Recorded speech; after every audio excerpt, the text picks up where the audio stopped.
Hey, everybody. What's going on? Oh, it's been a bit. It's been a week. Epilogue was a week ago. But in terms of it, it's been a bit since we've been live over the airwaves. You know what I mean? Dude, I have so much to talk about. You have no idea. You have no idea how much there is to go over. It's kind of crazy. It's kind of crazy how much there's to go over. Also, we are live on YouTube and Twitch. And God bless Giguk, man. God bless Giguk. God bless that man. Okay? For making it so Twitch just not enforce multi-chat. God bless. God bless. It's honestly, it's so nice. It's so nice. That was like, I was multi-streaming for Wisely Wars, but I couldn't show chat on those streams, and I hated it. I hate that I couldn't do that.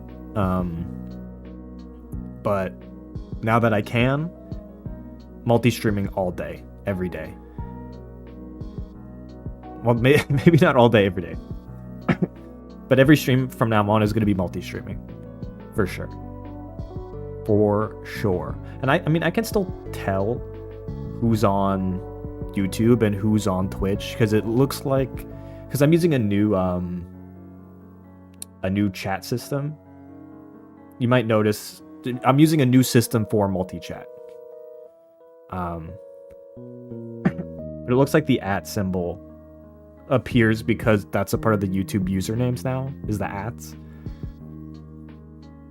I can probably write something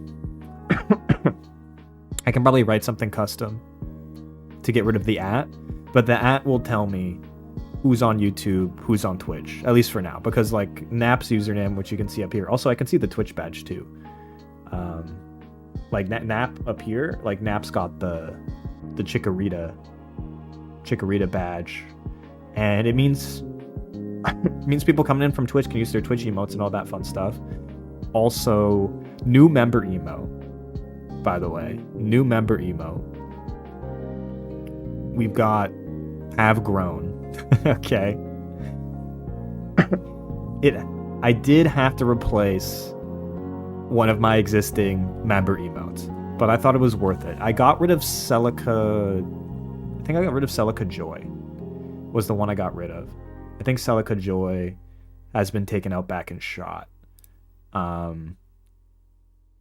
But it wasn't an emos that was used that often, so I didn't feel bad about it.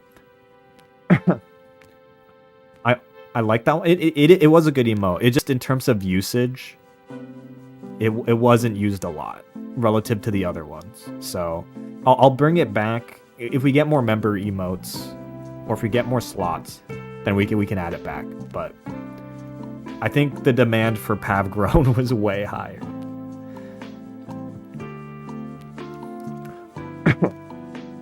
I will say I'm not a huge fan.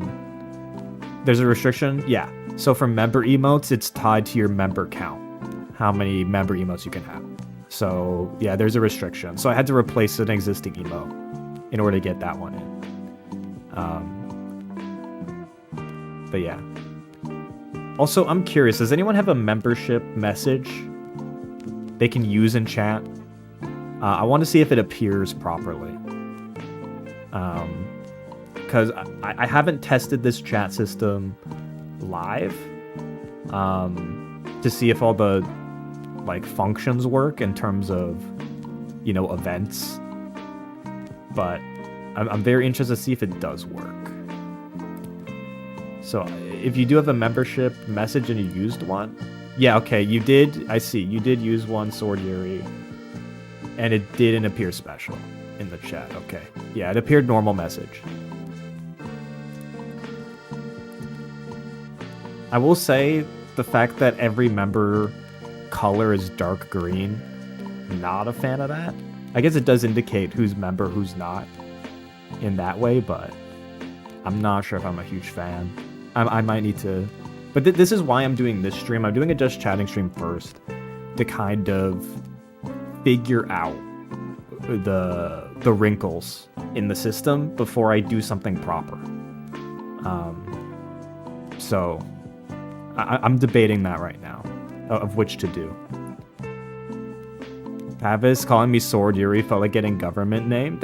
I mean, I'm using the new username. You showed up with a new username. I'm gonna call you the new username. Like, I don't know what you want me to say. I'm not gonna dead name my chatters. Like, I've always had this. I just showed up as Sun. I mean, look, Sword Yuri / Sun. You could probably change your @ I think you can change your handle, but I will call you Sun. It's just that it says Sword Yuri in the @ I think you can change your @ because Lazy Katie is Lazy Katie 42069, and I don't know when you said that, Lazy Katie, but you are definitely dating yourself picking those exact numbers.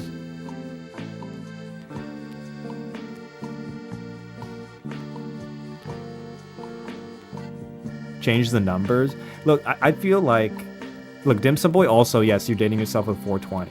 Like, it's always been your @ Yeah, that's what I mean. You're dating yourself with it.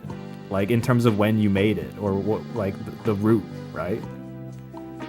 No one under 20 is using 42069 in their fucking like handles. It's all 6-7 now, bro. It's all 6-7, man. It's the 6-7 fucking conglomerate has consumed all of our other meme numbers. It's insane. It's insane.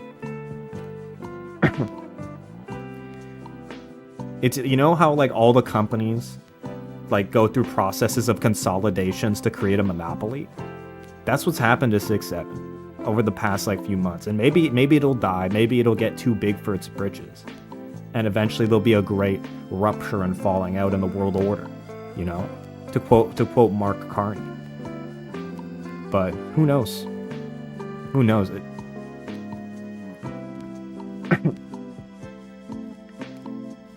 It's here to stay? Yeah, I feel like numbers have odd sticking power. Very odd sticking power. Dude, the amount of 6-7 jokes that, like, I feel like a month ago, 2 months ago, it was actually peak in terms of how many times it got mentioned in VCs I was in. Now it's died down a bit. I was still saying 21? 21, 21, 21, 21, 21. Who uses 420 Blaze it? It is a dead phrase. It goes into the evolution of language, you know? Language is evolving. It's not static, you know? It constantly evolves.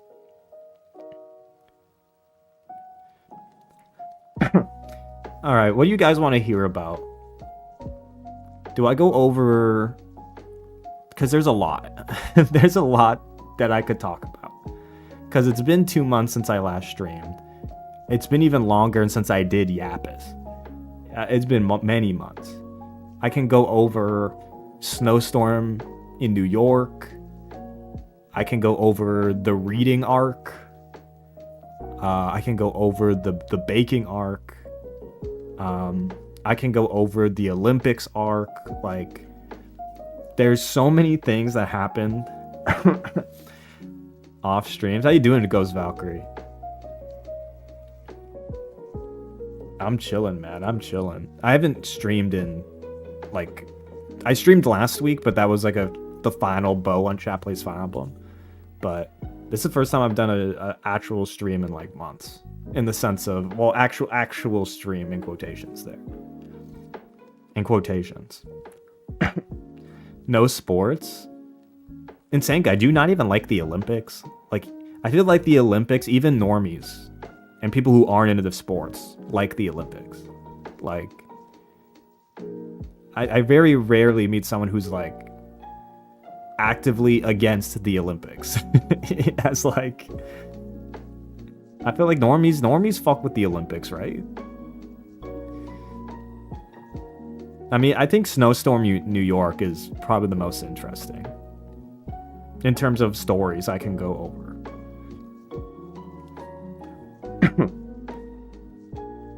Like, who cares? Insane guy, a lot of people, to answer your question. A lot of people. Who cares? Yeah, the most watched sporting event on the planet. Who cares? Not, yeah, I guess you don't care, Insane guy. I guess you're answering your own question there. Dude, who cares, bro? Who fucking cares? Everything has been against your will? What do you mean against your will? I guess against your will doesn't imply positive, negative, but there's so many worse things to learn about against your will than the Olympics. Like curling gate. I guess we're just talking about Olympics now. Curling gate was the best thing, like, ever. Like, that was literally curling boop gate was national news. Okay. In Canada, and I'm not joking. Like, it was actually the national news coverage of Boopgate in curling.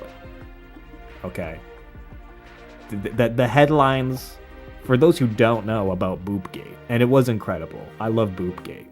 Like, why did we cheat at curling? We also won gold, but I'm getting behind myself. People don't have the context for this, but dude, basically Team Canada cussed out Team Sweden, like in the curling. Is it a rink? I don't think it's a curling rink. I guess it's a curling rink. What do you call it? What's the name for a curling? I think it's just the rink. Is it a rink? What the fuck is it called?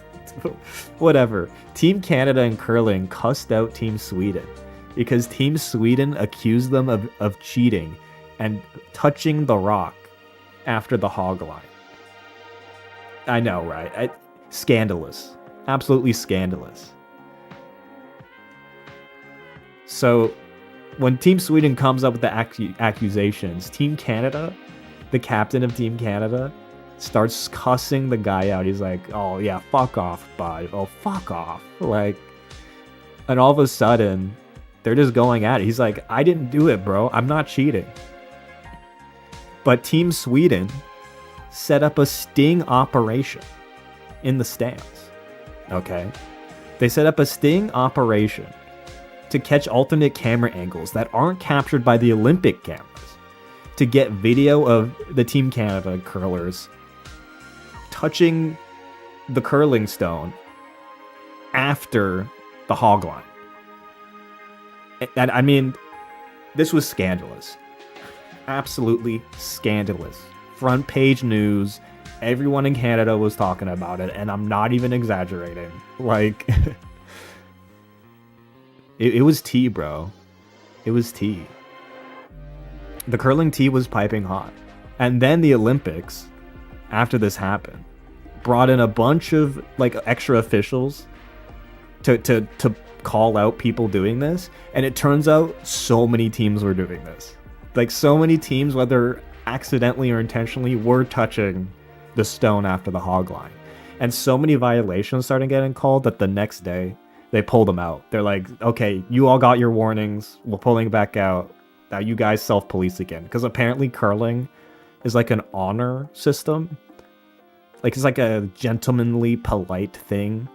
Like, you're supposed to self-police most of the time if things go wrong.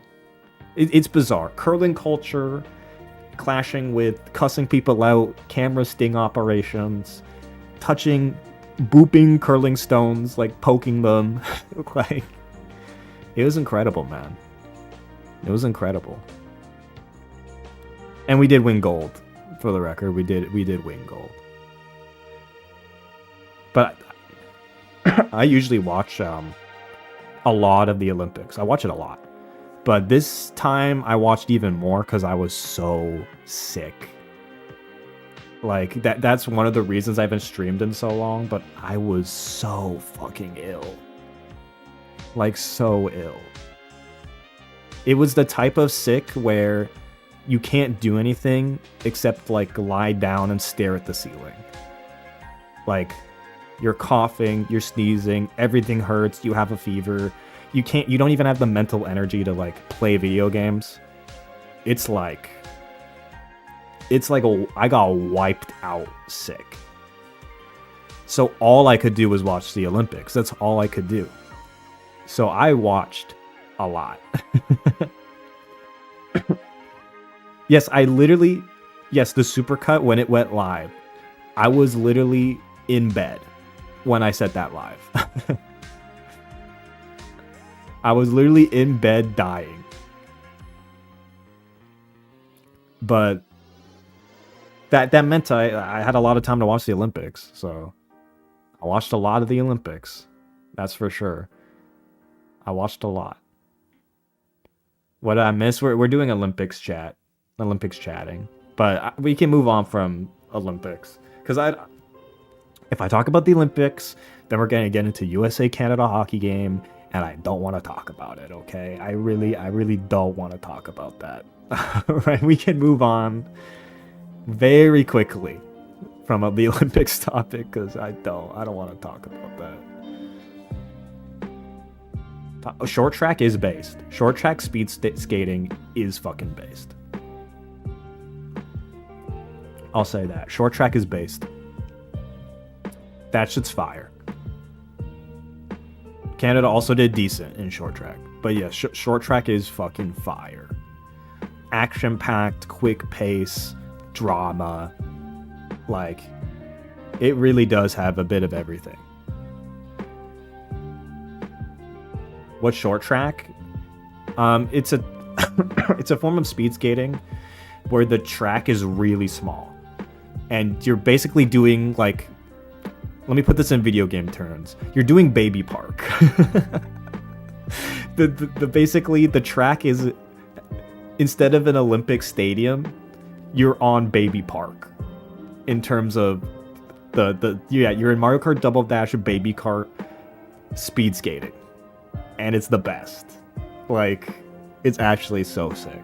That's the best way. I gotta put it in terms you guys can understand. Yeah, Netherlands is good. Netherlands is good. Netherlands good. Canada's good. Korea's good. The relays are crazy.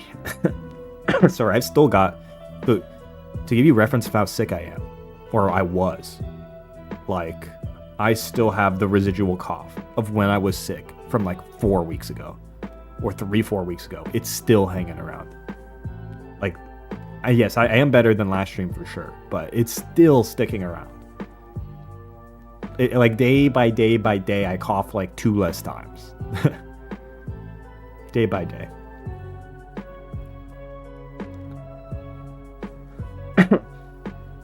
But yeah, I had the opportunity. I'll move on from Olympics, so I do want to talk about New York. Because after Wisely Wars and doing Rivals of Aether 2 stuff, I kept playing, I kept in practice, and I decided pretty last minute that I was going to go to Let's Make Big Moves, which is a huge tournament. In New York for Smash Brothers Ultimate and Rivals of Aether 2. Nobody in New England doesn't know who Tom Brady is. Insane Guy definitely does not know who Tom Brady is. But he's not in New England. He's in original France, so. But yes, that is true. Yeah, I was at Let's Make Big Moves. And I did good. To spoiler alert, I did pretty good. I got, I think 49th, which that's top 64. Okay, keep in mind it was 180 entrants, 170 I think was the entrant range. So I made, I think, a couple upsets to get to that point in the bracket. Top 64 at one of the biggest Rivals of Aether tournaments of the year. I take that. I take that every time. I also got to meet my coach. I got to meet Switch in person because Switch is from that area, and that was sick. That was actually sick.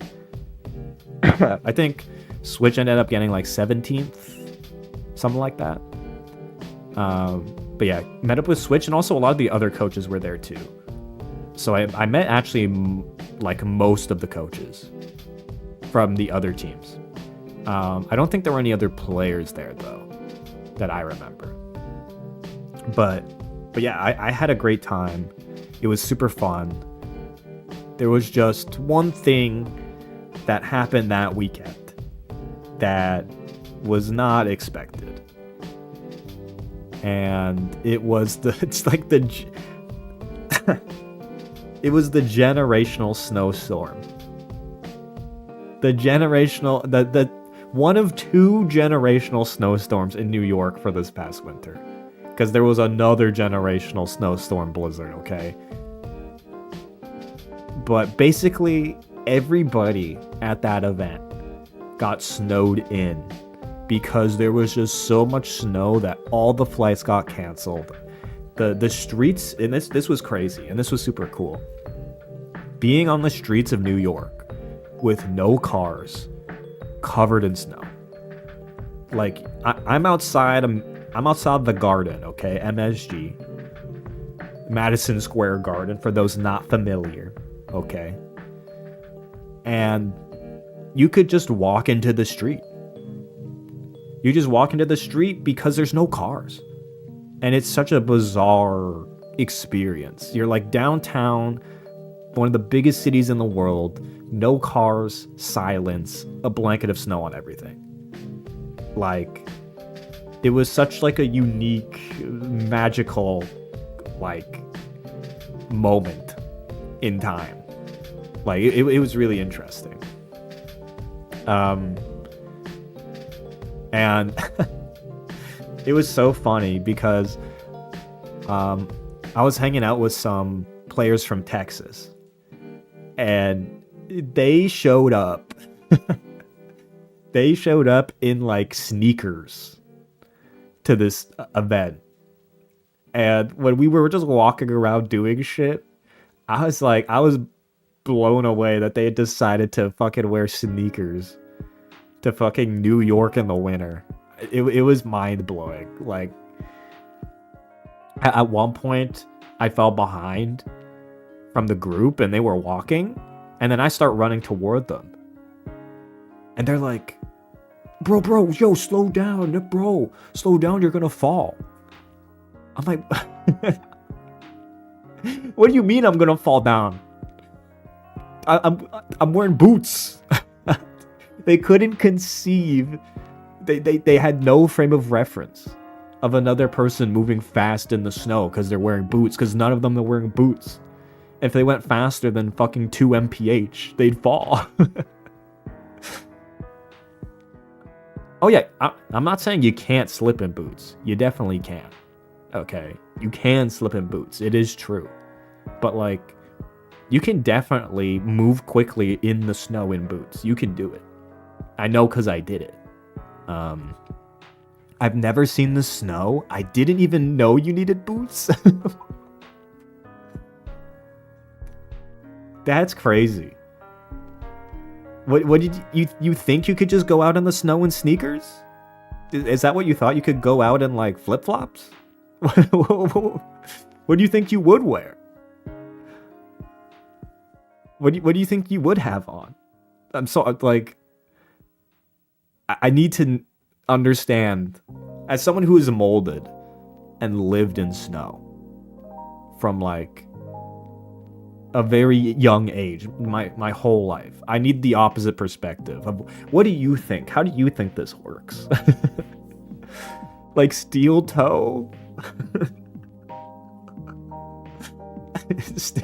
Yo, any Canadians wearing steel toe boots? Steel toe boots? Any of my fellow Canadians? Yeah, man, I need my steel toe boots for the winter, bro. No, we're not wearing steel toe boots. They're literally winter boots, snow boots. They're made for, like, they're just waterproofed. I'm from the Caribbean. I think it's funny that, like, I guess your only frame of reference is, like, do you not have rain boots there? I can't lie, I go out of my sneakers in the snow. I mean, I usually don't, but that is, funnily enough, kind of a Canada pilled thing to do. The Canada blood, like, is that, like, you can go out and it'll be like -20 Celsius and you'll still see at least one guy in shorts and sneakers just walking around. Like, you'll see at least one guy. I'm not that guy. The cold actually gets to me pretty bad, but does he snow? Does he snow is a great reply. Does he snow? Does he snow, Chad? Does he snow? That's funny.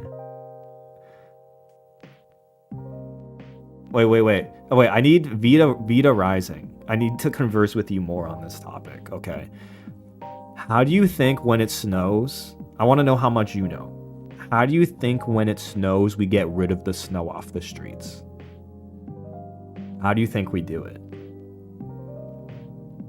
Like, do you know this? I need to know how much you know.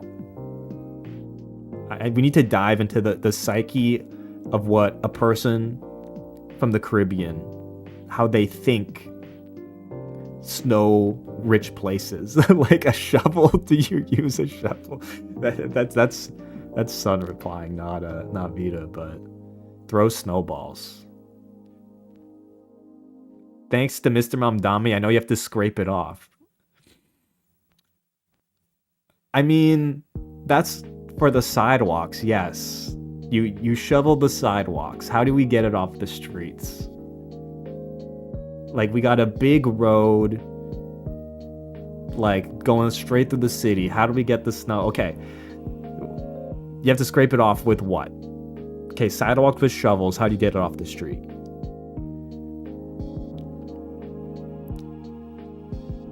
No, chat. Don't give Vito salt. Don't give the answer. You can't give the answer. The whole point of the exercise is we think of what a person in the Caribbean thinks that's how this works. Okay, salt isn't the worst guess, but that doesn't remove the snow. Salt, if you get 3 to 4 inches of snow, salt is not getting rid of that. Okay. Salt is a good guess though. I thought snow plows were for skating rinks. And I think you're confusing it with the Zamboni. I think Vita Rising, I think you're thinking of a Zamboni. I think you're getting them messed up, but snowplows is what get them off the street. They're basically trucks that have giant, like, shovels on the front of them that push the snow or plow the snow to the side of the street to clear the snow off. And then they usually salt behind them for any ice that was left underneath. That's the process. But you get big snow trucks and snow plows that push the snow to the side of the street. That's how they get rid of off the street. Just to inform you, this is a cultural exchange, okay? Cultural exchange here between the Caribbean and Canada, okay? But the reason Mamdani was hiring people for like $30 an hour to shovel was because there was so much snow that they just needed some raw manpower to help get rid of the stuff on the sidewalks. Have I ever seen Ginger Billy? He put a giant salt shaker on the back of his contraptions. It's hilarious. There is something about something comically large, right? Comically large salt shaker on the back of a contraption does sound funny as fuck. It does sound funny as fuck. Like, but yeah. To go into what a Zamboni like does. Learning so much, I'm glad to help someone learn. I'm glad to help someone learn. The Zamboni, what it does is that it slicks the ice. Basically, as people skate on an ice surface, it chops up the ice. There's flakes of like ice and snow that make the ice choppy, and the Zamboni goes over and smooths the surface back over to then make it nice to skate on again. Because if you skate on a surface too long, it's choppy, it's flaky, and it becomes dangerous to skate on. So that's what the Zamboni does.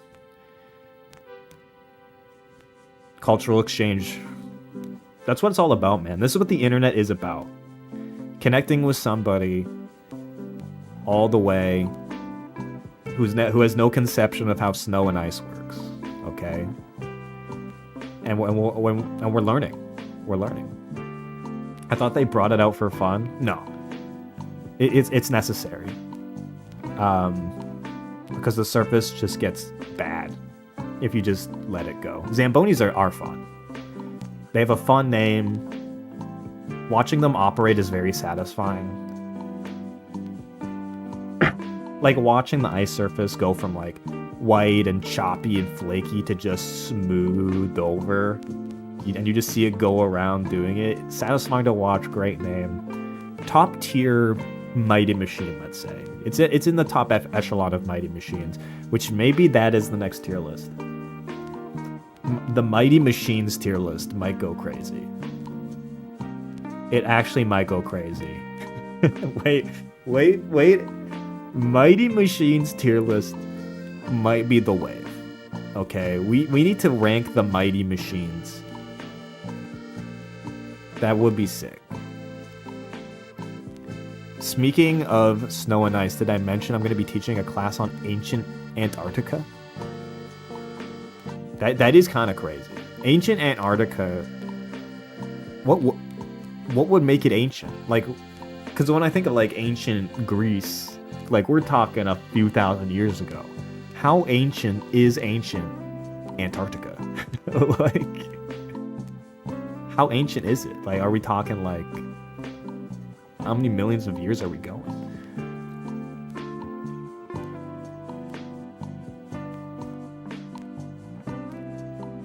If you are scraping the snow off the sidewalk in the street and the snowplow is scraping it off the road onto the street, how does that work? Okay. How do I break this down, Insane Guy? How do I break this down for you? So, the snow plow pushes the snow to the side, creating snow banks on the side of the street. Okay? Giant snow banks line the side of the street. Sometimes, depending on where the sidewalk is, that will bleed into the sidewalk. But a lot of the time, there's a gap between the sidewalk and the street where the snow accumulates, and usually people either use a snowblower. Yeah, it pushes it into your driveway. Yes, the snow will get pushed into your driveway, which you will then shovel onto like usually your lawn. And the snow banks, basically the places where the snow accumulates, basically you shovel it to your neighbor. Yeah, you put it on your neighbor's lawn, and then you argue about it. But these snowbanks, over the course of a winter, the snowbanks can get really big. Like, we're talking the snowbanks are larger than the cars parked in your driveway in terms of height. Like, they can get real high. Snowblower? I for the record, my family did not own a snowblower.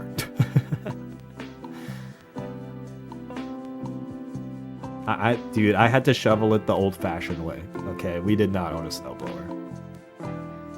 Also, we're talking about Antarctica from billions of years ago. Okay, we're talking way, way back. We're talking way, way back. Got it, got it. Antarctic dinosaurs. That's actually dope, bro. It's dope. How do you cross the streets if they're just those walls of snow along the road? That's where you need to shovel those sections. You need to use the shovel or the snowblower to, like, at designated street crossings, those need to be shoveled properly. Which is why, like, a lot of the footage from, like, New York and people shoveling is near intersections. So, yeah. And also you need winter tires. You need winter tires. And Vita Rising, I think it's so funny that you know that. You need tires for... Yes, you need winter tires specifically for winter. Otherwise, you will have no grip on the road. Because even if the road gets... Crosswalks are part of this road surface. Yes, they are. But also, like, the point at which the sidewalk, like, reaches the intersections, all of this seems annoying and not very practical. What do you mean? What do you mean? This is what it means to live with snow. Okay? This is the practicality of the world. Alright? This is the system we've devised and the machines we've developed over, like, 100 years. It's just the way it has to be done. There's no other way around it. You can't just let the snow be there. You gotta get the snow out of the way. Living with snow sounds annoying and not practical. I mean, there's a lot of reasons. Okay. There's a lot of reasons why people just leave in the winter. There's a lot of reasons people just leave and just go somewhere else if they have the money. People just leave. That's actually the solution. Can't really stay, just want to stop by, and thanks for the amazing content, entertaining. Appreciate you. Yeah, now here's the thing. There's layers. Surely y'all can like cook something better. Okay, hear me out, Insane Guy, because up here in Canada we've got even more doohickeys to deal with this shit. Okay, because I live in Montreal, and Montreal has invented a contraption above the snowplow in terms of like capabilities. It's not a snowplow. It's a snow removal machine. Okay, it's not, you don't plow the snow, you remove the snow. It's snow removal. And basically, these snow removal trucks are fucking massive. And instead of plowing the snow to the side, they suck up the snow and put it in a giant like dump truck like style like container in the back. And that way the snow isn't pushed to the side because there's just too much snow. So like if you push it to the side, it's just too much. It's the snow garbage truck, yes. But these things are like giant lumbering beasts that roam the streets after snowstorms. Okay? There's just one downside. There's just one downside. Everyone in Montreal, for the most part, parks on the street. And the machines can't go through the streets while cars are parked there because they're too big. So the solution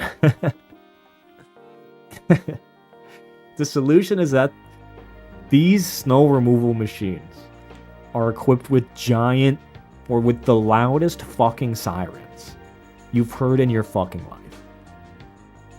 And basically, when you hear that siren, you got to move your fucking car. Okay? You have to move your fucking car. Because if you don't move your car, you're getting towed. You're getting towed, you're getting fined. Who knows if you'll ever see your car again. Okay? It's useless? Oh, it's not useless. But the snow removal is crazy because sometimes you'll go like drive out of the city and you'll see snow mountains. You'll see literal mountains of snow that have been collected and dumped in these giant like snow pyramids. So it is they do get the job done. It's just you do need some cooperation of the public. Yeah, the snow remover. So this happened, I think, a couple weeks ago. A couple weeks ago, we got a pretty big snowfall. And I was woken up at like fucking 6 a.m. by the sirens. Because, like, keep in mind, they're going up and down the street, right? So it's not like when they're done your street, you don't hear the siren anymore. You can hear them when they're doing any streets nearby. So I got woken up at 6 a.m. by the snow removal machine. And it made me so glad I didn't own a car. If I had to, dude, owning a car in Montreal, I don't know how people do it, bro. I don't know how people do it. It's crazy. Not only is the parking terrible, not only have to maintain your car in the winter, and you have to get woken up at like 6, 7 a.m. to move your car. Like, I don't know how people do it. Like, I don't think I could, even if I wanted to. I don't think I do want to be honest. I don't think I want to have a car in Montreal. I don't think I do. Canada sounds like the deep dark. In winter, it kind of is. It kind of is. Canada, hire me. I'm here to solve the snow. You have... Insane guy, you do not know what you're signing up for. You have no idea what you're signing up for. Okay? Keep in mind, just to put in perspective, Insane guy. When Canada gets like a foot of snow, sometimes we don't even cancel school. We just deal with that shit. Okay? If Texas gets half an inch of snow, their society collapses. Like, I'm just putting it in perspective of how we deal with this shit pretty much better than no one else. Okay? We've literally built our cities to deal with this for hundreds of years. If you think you're coming from fucking rural France and you're telling us how we're gonna get it done, you are mistaken. Okay, insane guy, you are mistaken. I ain't Texas. I know you ain't Texas. I'm just putting in perspective on the sliding scale of how we deal with this on planet Earth. We're on the top end. We're at the sharp end of the stick. Okay.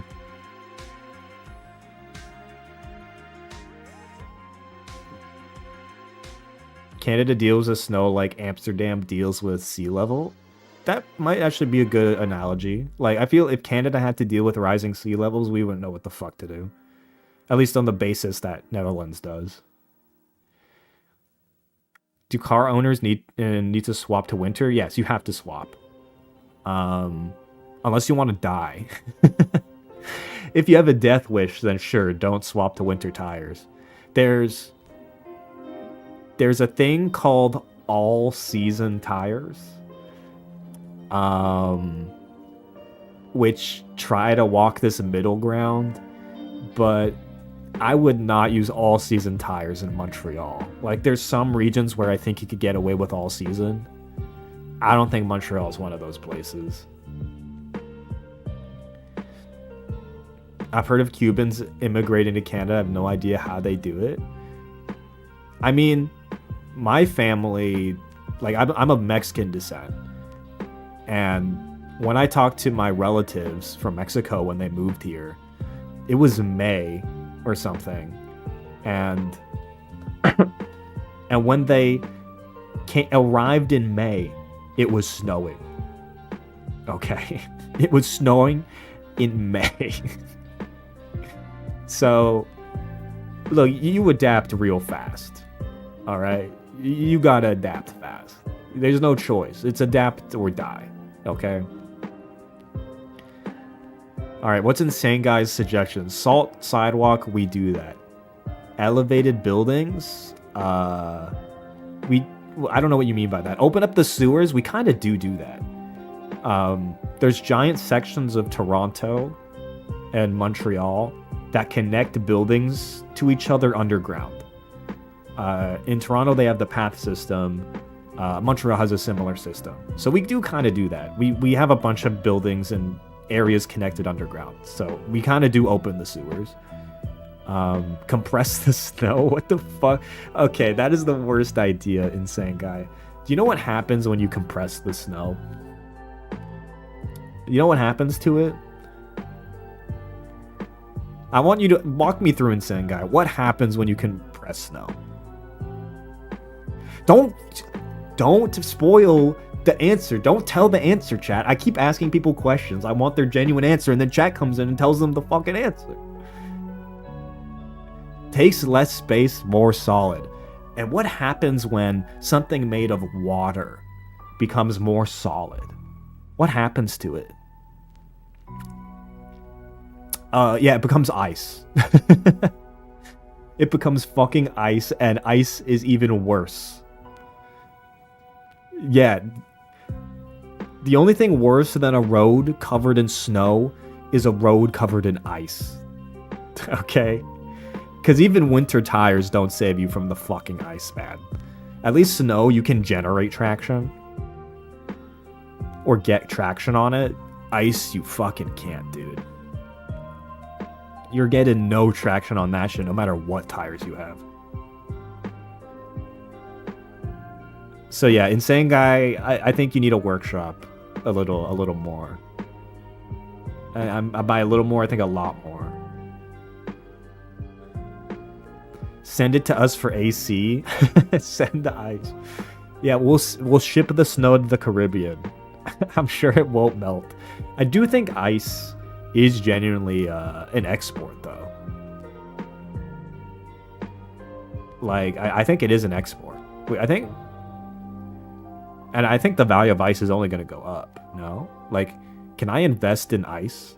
No, wrong ice. Not that ice. Oh my god. Okay. Not that ice. Different ice. We're not sending ice to the Caribbean. Okay? We're not...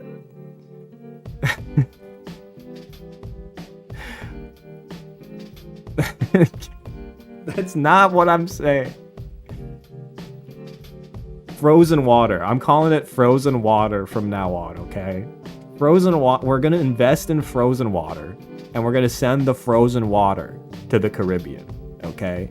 And I'm sure it'll be a booming business with global warming, okay? It'll be a booming business. It'll be a booming business. I can't believe that. I didn't realize what I said until like 2-3 seconds after. Embrace ice skating and sledding? We kind of do. Like, I used to live in Ottawa. And Ottawa, there's a whole canal that freezes over that people skate and commute to work on sometimes. When it is skatable.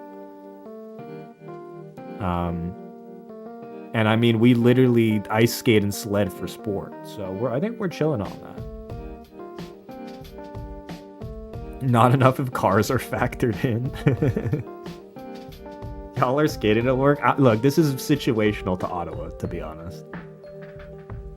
This is very situational to Ottawa. I don't know how many other places people can commute via skating, but you can do it in Ottawa in like January, December. But yeah, dude, it's a winter wonderland up here. It's a winter wonderland. Also, I didn't set the loop. That's very good. Before refrigeration, there was an ice industry where ships would send it down from Alaska. That's hype, bro. That's hype. I guess you can just make, like, I guess you can just freeze water now wherever. I guess you don't need a cold climate to do it, but there was monopolies? Dude, there were ice barons?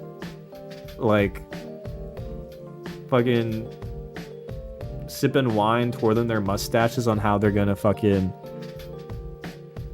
how their stocks are gonna go to the moon shipping this shit. That's crazy.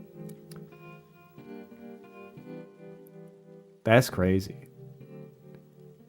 Anyways, I think going back to the New York experience, last time I went to New York was a very long time ago. Very, very long time ago.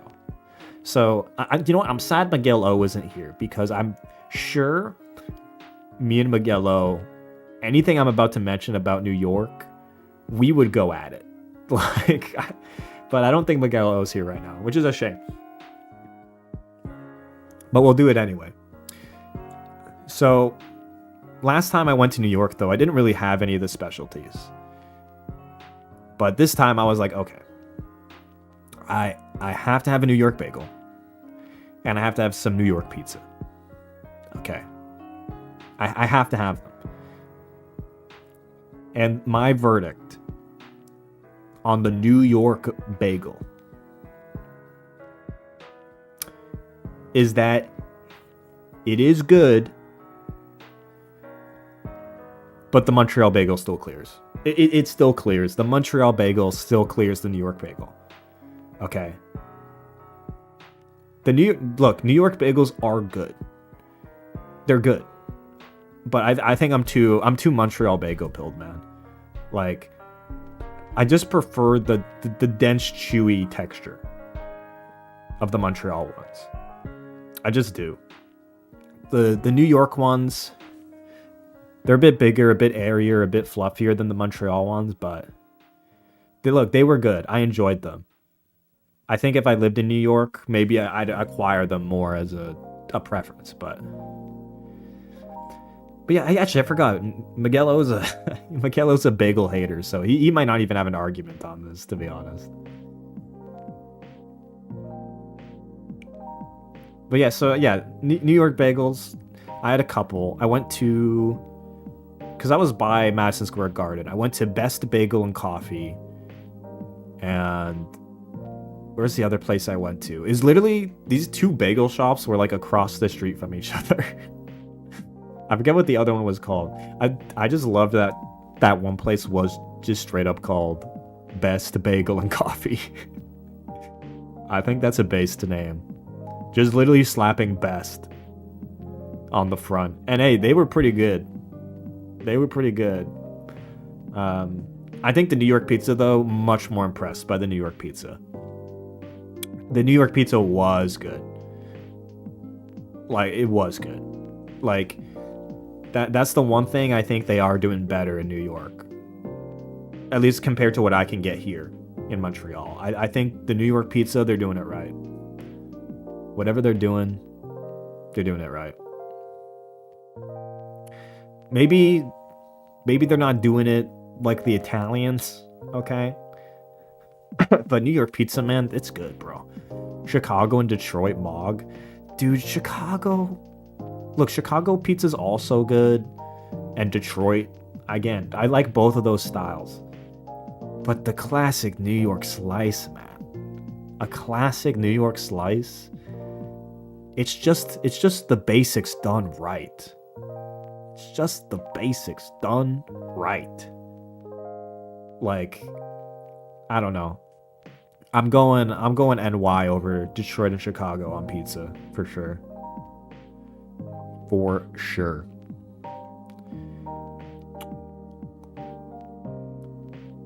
Also, something, and this is maybe because of where I was, but I was expecting going into New York to expect, honestly, the subway system to be very dirty and dysfunctional. But at least in Manhattan, tons of trains, all of them running on time, all of the trains were super clean. Like, literally the floor and the chairs were shining.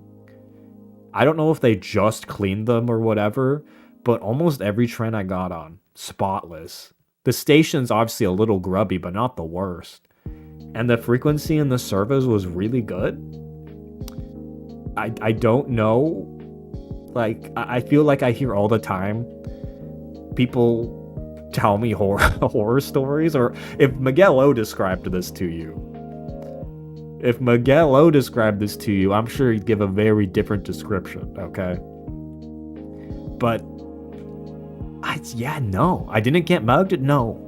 Honestly, this is a topic I get really annoyed about, in the sense that, like, the chances of you having something bad to you happen on the metro are like 10x lower than you getting in a car crash and dying instantly. Like, I don't know the exact numbers, but like, that's kind of what we're dealing with here. Like, but yes, I never felt unsafe. The hours I was using it, like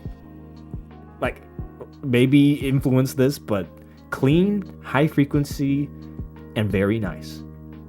The stations maybe could use a facelift, at least some of them, and again, this is in Manhattan, okay? Maybe out in wherever, in the Bronx or something. Like, maybe it's worse, but at least on Manhattan, it was pretty good. I didn't need to take a taxi once, basically. If you don't live in the area, oh yeah, it can definitely happen over many years, that's for sure. It can definitely happen. Everything could kill you at any time, so live with a reasonable amount of fear. Is that your life outlook, insane guy? I love the heart emojis accompanying this. Live with the reasonable amount of fear. 2 heart emojis is killing me. Oh, that's funny. Everything could kill you at any time. Man, Insane Guy, you are so on brand. It is incredible how on brand you are. I will say, I think you're right on some level. And that a little bit of fear, you need it. Alright? Everyone needs a little bit of fear. Fear has an evolutional function. Okay? I agree with that. I don't think I'm applying it to this degree of everything could kill you at any time. I don't think that's the lens that I look through the world. But that's fun. I just love the heart emojis accompanying that message. That's good. It's so good. Also, I had a magical experience in New York, okay? So there's the day of the snowstorm. We're in the streets, empty streets, snowstorm, and then the day after it's a snow day. And everyone's flights have been canceled. So I group up with a bunch of people and we just head to Central Park, man. And it was magical. Okay? I'm gonna be corny, I'm gonna be sappy. It was a magical moment. Okay? School's out. Or like no school. Central Park is just full of people enjoying the snow. It's fresh snowfall over the entire park. It's beautiful. And you're surrounded by, it's the classic, I guess, Central Park kind of aesthetic of the nice park, but the skyscraper shell surrounding it. It was just beautiful. It was beautiful. And I really enjoyed it. We spent like 2 hours walking through the park and just exploring it, because obviously we don't know where the fuck anything is or what you're supposed to see in Central Park, but it was really nice. We climbed some rocks. All right. Ran into a squirrel who had was fucking chowing down on some acorns. Like, he had a stash, bro. The whole the whole area around his little burrow was just covered in crumbs. And then you look in the hole and there's just a shit ton of acorns, and the squirrel is just fucking at the entrance. It was beautiful. It was so funny. But yeah, it was really nice. Big snow fight? No, there was no big snowball fight. I think that was the last snowstorm where people, I think, put together a big snowball fight. But yeah, it was really nice. It was a really nice time. Did I see any birds? I didn't look out for birds, to be honest. I didn't look for them. They weren't on my I wasn't thinking about birds at the time, so no. Also, I ran into where there was this spot where you can see. Thank you for the sub, by the way, Sir and Lemon. There was, did I say that right? Sir Random Lemon. There we go. Sir Random Lemon. I needed to read between the lowercase there. But there was a point where there's a high point in the park that has a good sight line of the park, and I ran into some people there who were influencer maxing, bro. Actually influencer maxing. They had tripod, super good camera. They're in the fanciest, prettiest outfits possible. They're doing I kid you not, 5 poses a second. Because I assume what they're doing is they're just filming and they're gonna take screenshots of whatever poses they did later from the video. But they're just doing so many poses a second. It was bizarre. I don't think I've ever seen this behavior anywhere. Nap, thank you for the sub. Appreciate it. Looks like the Twitch notifs are working, at least. Looks like the Twitch ones are working. But yeah, that's crazy, man. I was not ready for that level, because I've done IRL streaming. I know what it's like to do that in public, but they also were just so unflinching. They were their fucking photos per minute must go crazy. But yeah, very interesting. There was also a professional cinema grade camera that was just set up with nobody attending it, looking out into the park. I don't know what that was about, but there was just a fucking, I didn't look at the brand of camera, but literally a cinema movie set camera just set up, just with nobody was even fucking operating it. That's a lot of faith. Yeah, I'm not doing that. I don't know who did that and who left their camera there.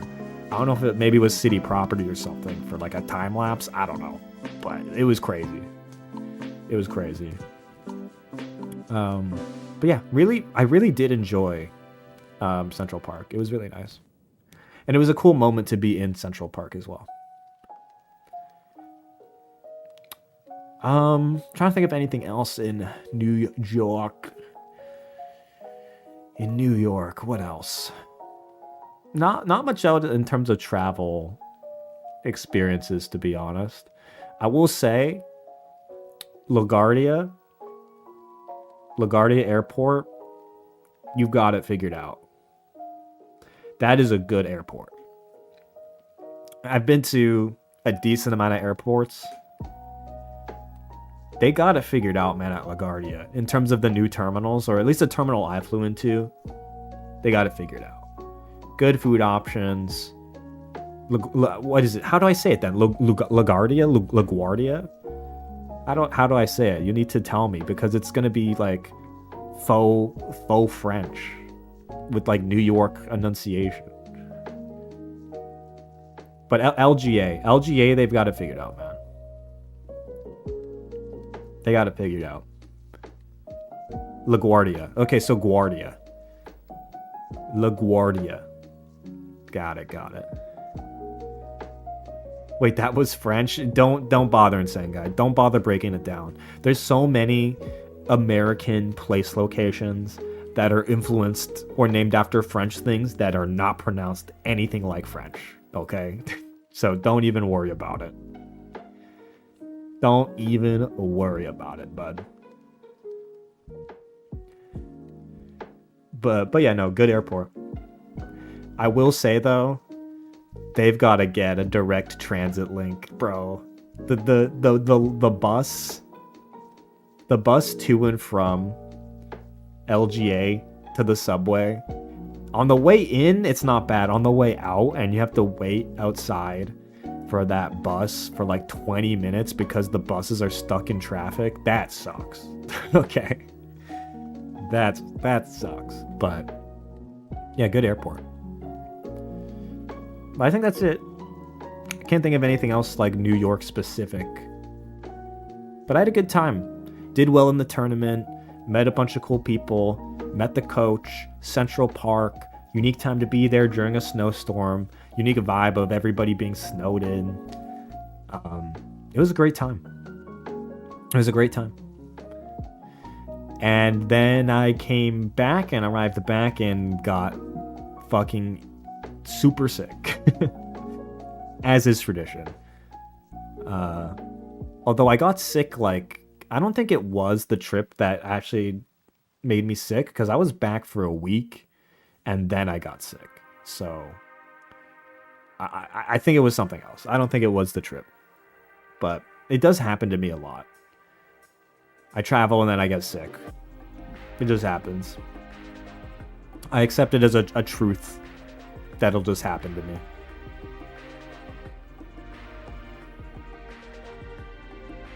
I don't think it was the trip. I really don't.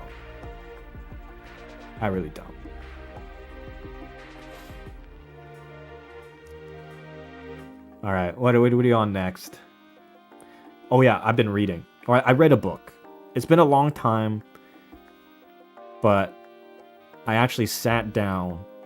I sat my ass down every night after supper, after dinner, and I read a book. Okay. I read Babel. Babel. I read Babel by R.F. Kuang, which came out, I think, 4 years ago, something like that. I don't know. How many of you are readlers in chat? Yeah, any readlers in chat? Any English lit people in chat? I don't know how many people like in here. The tower fell is literally over. It's different thing. I've read Poppy War. Okay, so that's, yeah, R.F. Kuang is much more known for Poppy War than Babel, but yes, that author though. All right, Sun Despondent. They know what I'm talking about. At least they know the author. Getting back into it. Okay, we got some reading. We got some people who read here. Okay, got some people who read. I think the last time I read a book was literally for like a college class. Like, I think that's the last time I literally sat down and read a book front to back. It's been a while. It's been a while. But I quite enjoyed it. And I think Babel, I'd recommend it for sure. I'm not a huge fan of R.F. Kuang after getting through the trilogy. So I've heard a few things about like how she writes in that series. And it's a very, from what I hear, it's a very different story than Poppy War, from what I've heard. I'm thinking of going back and reading Poppy War because I actually think Poppy War sounds more up my alley than Babel was. But Babel is like dark academia kind of stuff. I will say the weakest part of Babel, in my opinion, is the characters. I think the characters are okay. And I don't know if Poppy War has that same issue. But Babel's characters, they're okay characters in a great story. If that makes sense. So, and I think the themes in the world of Babel are interesting. But yes, I still recommend Babel. It was a good book.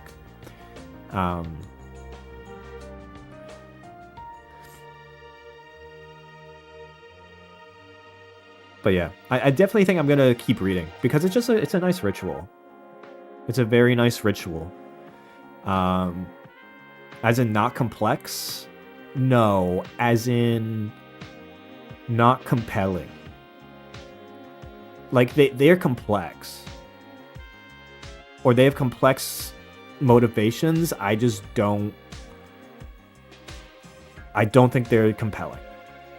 I think the main character of Babel is not very compelling. Like in terms of entertaining and engaging to read. I think they have complexity and nuance, and I think on some levels they're interesting. But as people, as characters, they don't pop out the page.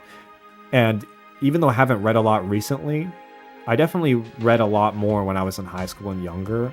So I know what it feels like to read and engage with a character that does pop through the page. But it just didn't happen for me in Babel.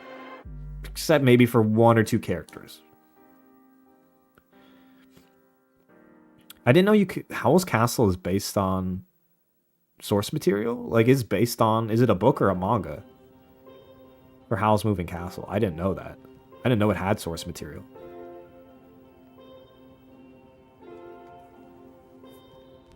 But yeah, I am gonna read more. I'm gonna probably head to a bookstore this week and pick up another book, or the library. We'll see. A book, okay.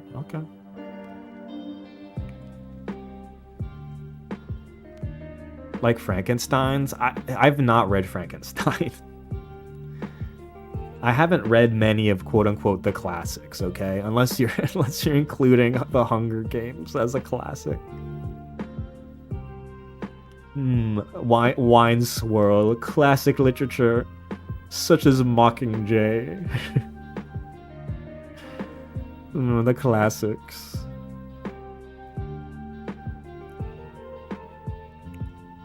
I haven't read much like older literature, to be honest.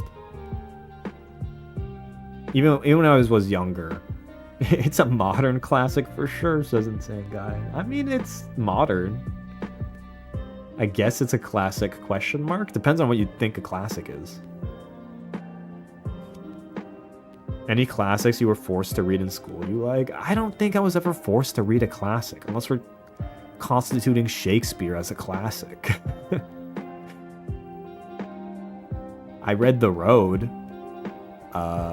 I read that in school. I don't know if that's a classic. Is The Road a classic? Fire Emblem Awakening art book? That's a classic. That's a classic. Oh, yeah, Catcher in the Rye. No, you're right. I was forced to read Catcher in the Rye and The Great Gatsby. You're right, because that was actually I took a unique course.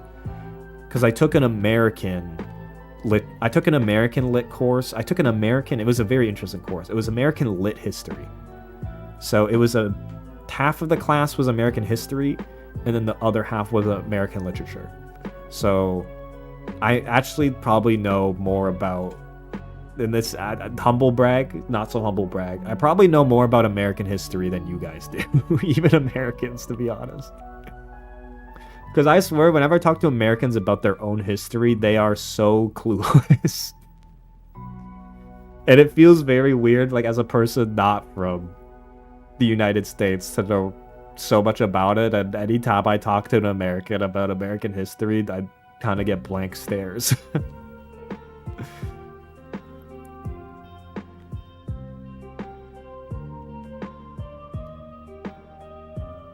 But yes, I did read Catcher in the Rye as a part of that course, and Great Gatsby as a part of that course. And I read Player Piano. I don't know if that was part of that course, though. Player Piano. I read some... That's Vonnegut, right? I read some Vonnegut.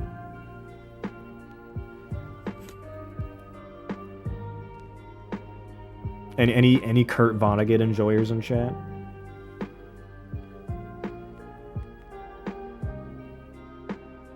Animal Farm was really gaggy. Like, oh wow. You should... That should be... Go on Goodreads and leave that review right now, Insane Guy. I think they need to hear your opinion on Goodreads about Animal Farm. It was really gaggy. Like, oh wow. You know what's crazy? I have not read Fahrenheit 451. I haven't read any Orwell. I've read no Orwell. I haven't read any, to be honest. I haven't read Animal Farm. I never was forced to. And I know the plot of Animal Farm just through cultural osmosis, but no, I haven't read 1984 either. But again, those are novels where I know what happens, but I just don't feel compelled to read them. I really don't. I did read all of Percy Jackson.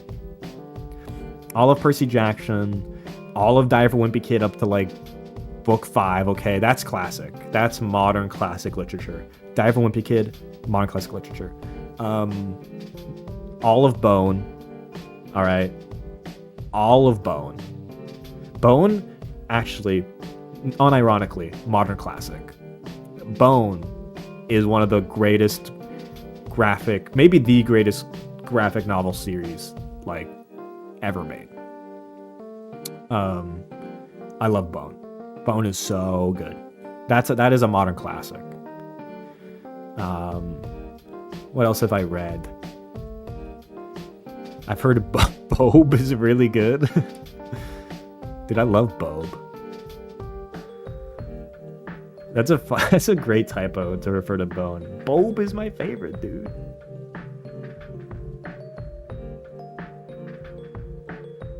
Have I read Warriors? No. When I was younger, I read a lot of, like, I think the Magic or...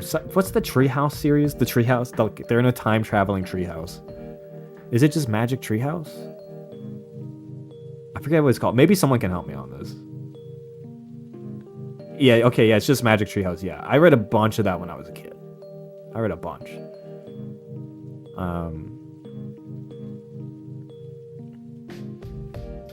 I wrote a book report on Magic Treehouse. That's based. That's based. Yeah, Magic Treehouse. Geronimo Stilton. Actually, it's so funny. Whenever I visit back home, the Geronimo Stilton books take up like an entire shelf of the bookshelf. Oh man, dude, Geronimo Stilton is so funny. The fucking typefaces and fonts they use in that shit is hilarious. It's so funny. Like, every other word being in some whack ass font is actually one of the best creative decisions ever made. Geronimo Stilton and the Mona Mouse Code. Oh yes, we're getting into the real classics. Okay, I don't give a shit about Orwell. I don't give a shit about fucking Frankenstein. Okay, fuck that shit. I'm all about Geronimo Stilton and the Emerald Eye. Okay, That's what I'm fucking on, dude. That's what I'm fucking on. I only fuck with real literature. Okay. I have like 20 plus. I think I have like 50 plus Geronimo Stilton books chilling at my family's place. Yeah, I'm well read. All right. I'm very well read. All right. Very well read. Geronimo Stilton's real shit. It's real shit. Okay. You wouldn't get it. You wouldn't get it. I read a bunch of like nonfiction.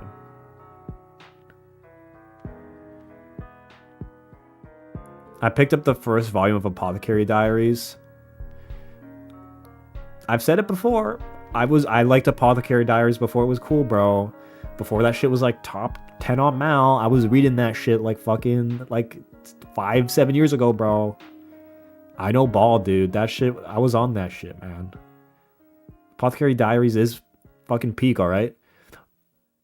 I was reading that shit before everyone had a fucking, the fucking PFP switched, man.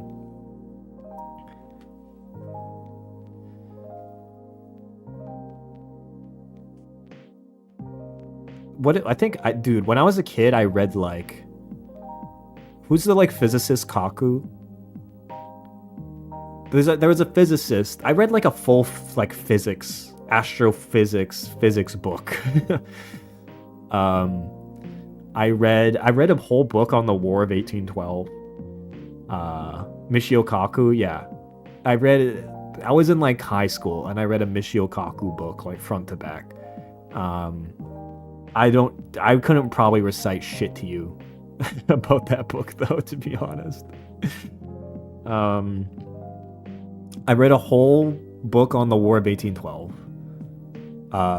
So if you have any questions about the War of 1812, fucking hit me. Because that one I did retain. Or I do know a lot about the War of 1812. This isn't reading, but I fuck with Ken Burns, bro. Like, Ken Burns, what year was it in? Okay, that was too much of a low ball, for sure. What was it over? What was the War of 1812 over? Okay, who won it? Okay, well, we'll give you a War of 1812 breakdown. Basically, America at this point, young nation, okay? Still trying to, like, establish itself in the world, all right? Young nation, only formed in, like, the late 1700s, okay? Late 1700s is formed. Like, America's young. Britain is still kind of little broing America all the time, especially shipping. And the British are seizing American shipping. They're boarding ships. They're pressing American sailors into the British Navy. They're little broing them. Britain is little broing America. Okay. They're little broing America. And America basically is like, fuck this. They're fuck this, man. And so they're like, okay, we're going to declare war. Because we can't do the trade we're doing as an emergent nation because you're fucking with us. So they declare war, and guess what? It turns out they can't attack England. Okay, they can't attack Britain, but what can they attack? Oh, what's just north here? I think that's Canada, eh? I think that's all the Crown's holdings are in Canada, which is just right nearby. So the Americans, they invade Canada. All right? And it doesn't really go great, to be honest. And this is where who won? On paper, it's kind of a draw. Both sides just kind of get sick of fighting. But the American military objective going in was to seize Canada. And they didn't accomplish that. And in fact, I'm going to get to it. Dude, Evan, look, you're spoiling it. I was going to get to that. Basically, the British have full naval superiority and are able to go directly to Washington, D.C. and burn down the White House. So that also happened. But that's spoilers. So the U.S. didn't really get their Here's the thing. The U.S. didn't achieve their military objective. The military objective was to seize Canada. They didn't do it. And the White House got burnt down. So, honestly, not too great. I'm not going to go into details of all of the battles or talk about Tecumseh or General Brock or all the figures or Andrew Jackson. We're not going to get into all that, okay? Wait, this is real? Yes, this is real. This is history. This actually happened. The United States invaded Canada after declaring war on England, on Great Britain. This is history. This actually happened. But in terms of America kind of establishing itself, and it's like the peace terms are they kind of resolve the issue in the sense that America after the War of 1812 wasn't getting pushed around in terms of their trade or navy anymore, and they could kind of do the trade they wanted to. And so in that sense, it's kind of like, who won the war? Nobody won, because this is just kind of how, like, not every war has a winner, right? Like, both sides just kind of got sick of fighting it and then came to a peace agreement. Like, there wasn't a winner. So yeah, but there you go. There's your quick War of 1812 summary. But yes, a lot of figures who would become prominent in the American Civil War.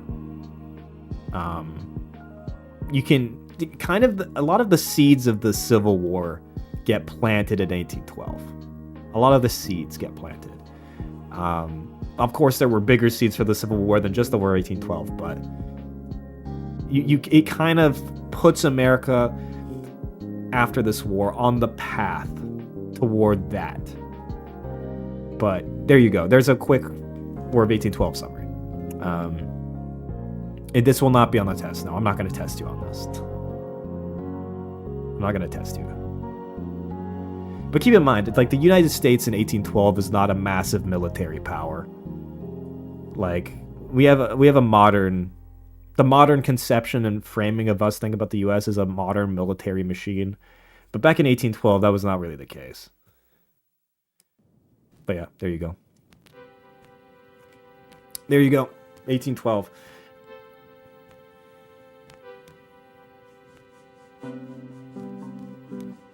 They also, keep in mind, here's another invasion. The Americans also invaded Canada during the American Revolutionary War in the 1770s.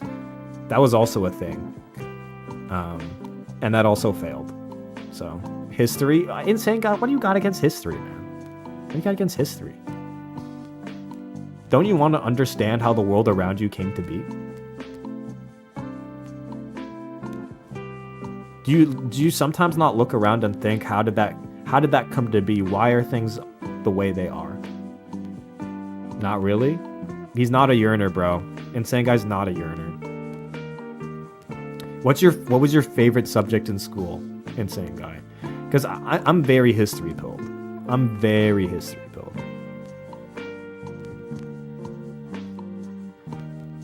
Have I read about the Harlem Hellfighters? No, I have not.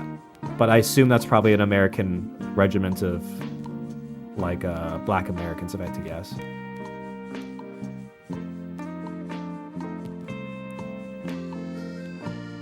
Unless I'm mistaken. I might be mistaken on that. But I think I've heard of them before, but I don't know the details. Well, it's pretty simple. Everything is built upon dead and blood and suffering. That is not true. Like, not even close to true. That's like the military lens of history. There are so many lenses of history, okay? You can look at history through a religious lens, an agricultural lens, a military lens. Like, if you want to know the history and the way the world came to be, you don't have to look at it through the lens of war. You can look at it through so many different lenses, and a lot of the reasons are the way they are is not because of war. Not to diminish the impact of wars, and they do have, but I can look at it through a gay lens. You can. You can.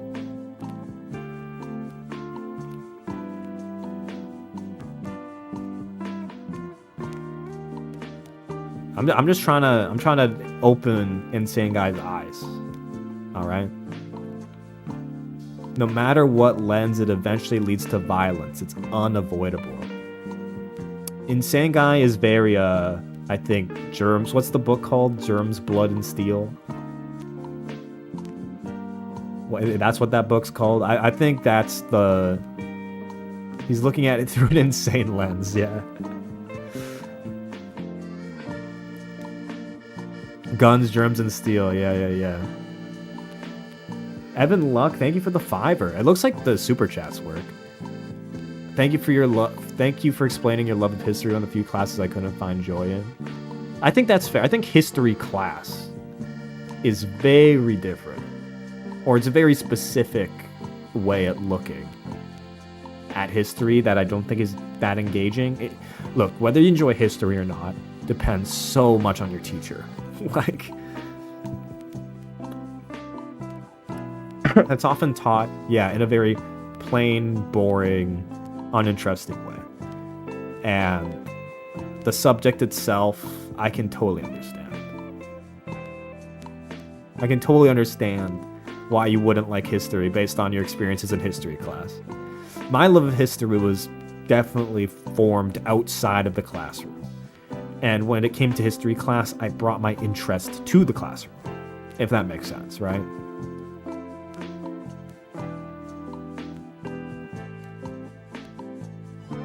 What lenses aren't linked to violence or tragedy? I think that's a good question. I think you could look at, like, here's the thing about history. What history are we talking about? Like, if I'm, let's say, an archaeologist, and I'm looking at the history of pots and pottery, right? And I'm looking at how pottery developed over the years. At some point, will it interface with the history or violence? I haven't looked into pottery. Like, maybe there's some pottery related to violent activity. I don't know. But, like, that's a real historical discipline to look at. And the history of fucking, like, plates and how people made the stuff they ate off of. Like, I don't know if there's a term for that, but that's a thing in archaeology study, or archaeology and related to history. So is that connected to violence and tragedy in a war? Maybe if you're looking for it, maybe there's some natural connection to it, but I don't know. That's the thing. You're looking, it's almost like you're looking for it, Insane Guy. Or in the places it appears, you're hyper-focusing on it. Again, not to say it wasn't, but it could have art of conflicts. That's true. That's true. It could have art depicting conflict. But I don't know. If all you're looking at is war, all you see is war. True.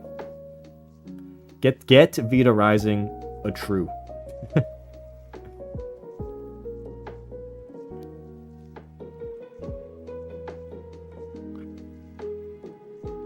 The culture changed if a new culture inhibited the era. Yeah, that's true too. That's true too. You can see this through the spread of coin, right? I think there's maps of like how coins spread and where coins are found can tell you about how far the reach an economy had. It's not really. It's just like how could enjoy something built on so much sadness? Welcome to the human fucking condition, Insane Guy. Enjoy your stay. Okay? Like, welcome to the real world. All right. Look, you're only seeing the sadness. Here's the thing about history, right? When you look at things in history, what is written down and what you hear about, a lot of the time is the crazy shit. Okay? That's what's written down. But you have to, when you read about the past and you consume the past, you have to realize the people who lived through those times were real people who had the same joys and love and life and personalities and expressing themselves as all of us today, okay? But if there's kind of a natural bias to what's written down being when something happened, right? But not all of history, like a lot of written history is going to be documenting events. where things changed and things happened. And when things happen, isn't always a terrible thing. A lot of the times, I guess it is. But in terms of the way people live their lives on a day-to-day basis, I think that slips under the radar when we talk about history. But the way people lived in the past is also history. And the way they experienced life and tackled life's challenges is just as inspiring and uplifting as maybe the stuff that is tragic is, sad. So I think you're just looking at, I don't know, I think you're bringing your biases into what you're looking for when you see history. It makes their demise even more tragic. I hate to tell Insane Guy, we're all gonna die. I don't know if someone's told you this, but we are all going to die. So, yeah, I hate to tell you.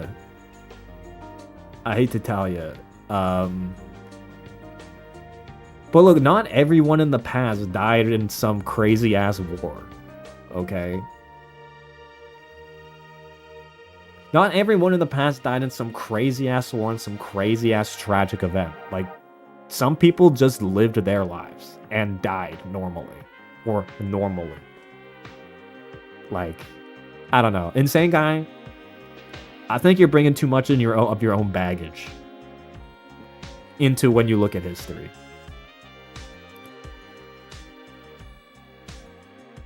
They died normally at 30. Well, kind of, but not really, because like child mortality was so high that it skewed the average age. So, yeah, I don't know. It is true though. Life expectancy was shorter. I'm not gonna sell that, but while I know that, hence why it's better not to think about it, hence why I don't like history. I love this sentence from Insane Guy. Like, see, even their life they died young. Like, bruh. It's such a funny sentence to add, like, bruh, to the end of. Wait, I forgot I could do this. Wait, watch this, chat. I literally forgot to test this. This is a thing I can do now. Like, even their life they died young. Like, bruh. Yes, I forgot. Highlighting messages is back. Highlighting messages is back. Like, look at this. At Pavis, this is crazy.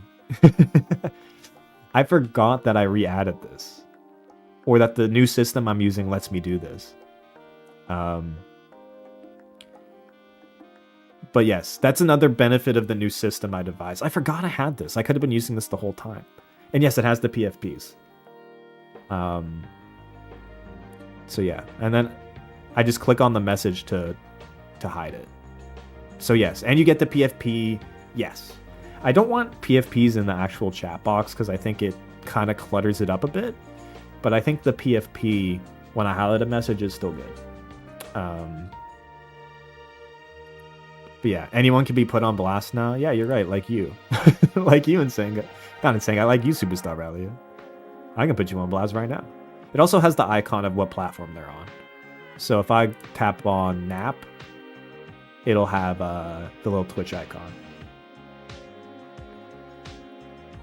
So I can highlight between chats.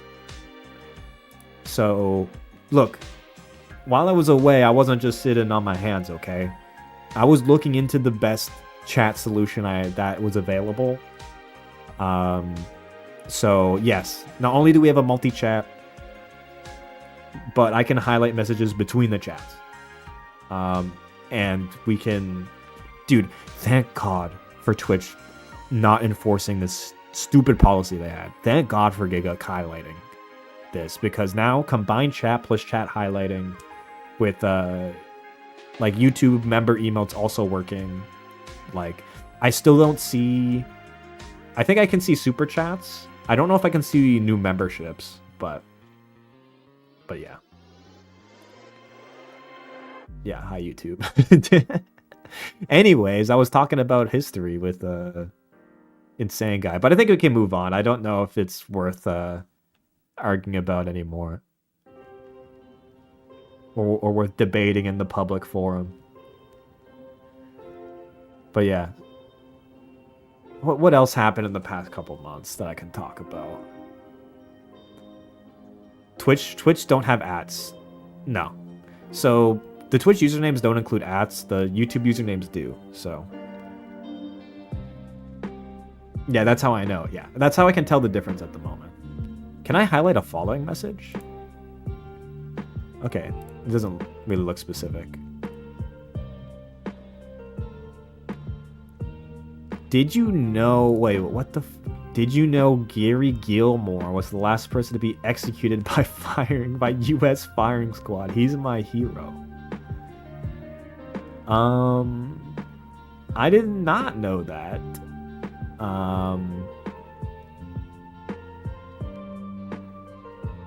Why is he your hero? What just to... Why is he your hero? Is there a reason that you've like... See, this makes no... He was the last person to go out in an aura farming way. We are not, dude. Execution by firing squad is not aura farming. He had aura. I keep accidentally clicking on the messages as they scroll. He had aura. I don't know if I agree with that. Maybe he did have aura. Maybe he did. I don't know. I'm also, no, we're not doing execution tier list. Okay. If Northern Lion can't tank it mentally doing a execution tier list, I don't think I can tank it. Okay. I looked it up and he killed 2 people. This is your hero? This is your hero, Russell? That's your hero. Oh yeah, that. Mention the shoplifting, but not double homicide. Okay. Learning about history doesn't change anything because people are gonna be dumb regardless. Ain't no learning from the past. Okay, just because not everyone learns from the past doesn't mean like some people like that doesn't mean everyone can. Also, I'm telling you right now, most of your favorite fiction was probably some way based on a historical event, so I regret to inform you that is probably the case.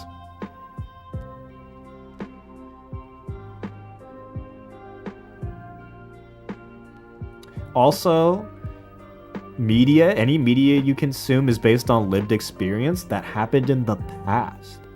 And wait, what happened in the past? I think that's called history. I think that's called history, guys. I don't know. Can someone confirm this? I think that's what history is. Nuh-uh, this is media and it's a stream? I literally just talked about events that happened to me a month ago. Is that history? Is that not history? I think that's history. I'm telling you my history. I'm sharing my stories. Alright. Yeah, there's no War of 1812 lecture VODs though. That's true. That's true.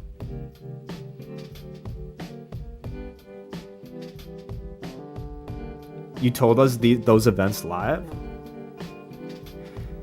I can just imagine the War 1812. Yeah, it's just like it was yesterday, man. It's like I was just there. It's like I was just there. Alright. Dude, what's the battle? I think it's Detroit. I think it's the Battle of Detroit where General Brock fooled the American general into thinking he had a giant army by marching his army in and out of the forest Dude, this is so funny. This is crazy that this is real. Okay. General Brock fooled the Americans into thinking there were a shit ton of soldiers in the fort because he kept marching them in a circle in and out of the forest. Like, to imply that he had a giant force. Wait, I think I got to flip the wrong way around. The Americans occupied Detroit. General Brock, outside of the fort, marches his soldiers in and out of the forest on loop to imply he has a massive army. And then the Americans abandon Detroit because they think he has a giant army. Dude, that is fucking masterful. That's a masterstroke of fucking strategy. All right, that's why history is great, bro. That's learning about shit like that is so funny. Actual Fire Emblem type shit. Dude, Fire Emblem pro tags wish they were actually that clever. Okay? They actually wish... Dude, Fire Emblem pro tags are not that slick. They're not that slick. I'll tell you that. That shit is so funny, though. It is a Looney Tunes strategy. It works, though, man. It works. I think, I was watching a video on people who, like, do...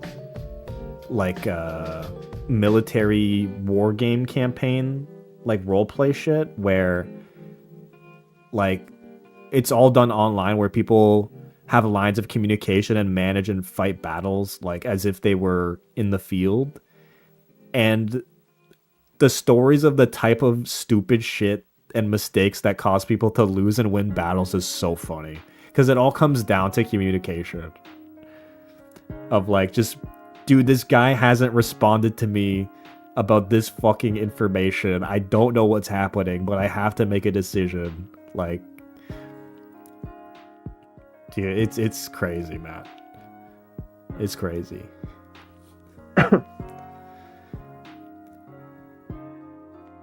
We would do stuff like that in military history club in high school. You were in the military history club? Fucking nerd, dude. What a fucking nerd. Dude, point and laugh at this fucking nerd. He was in the military history club? I didn't even know that shit fucking existed anywhere. I didn't know. Dude, that's funny. That that's crazy that even existed. How many people were in the military history club?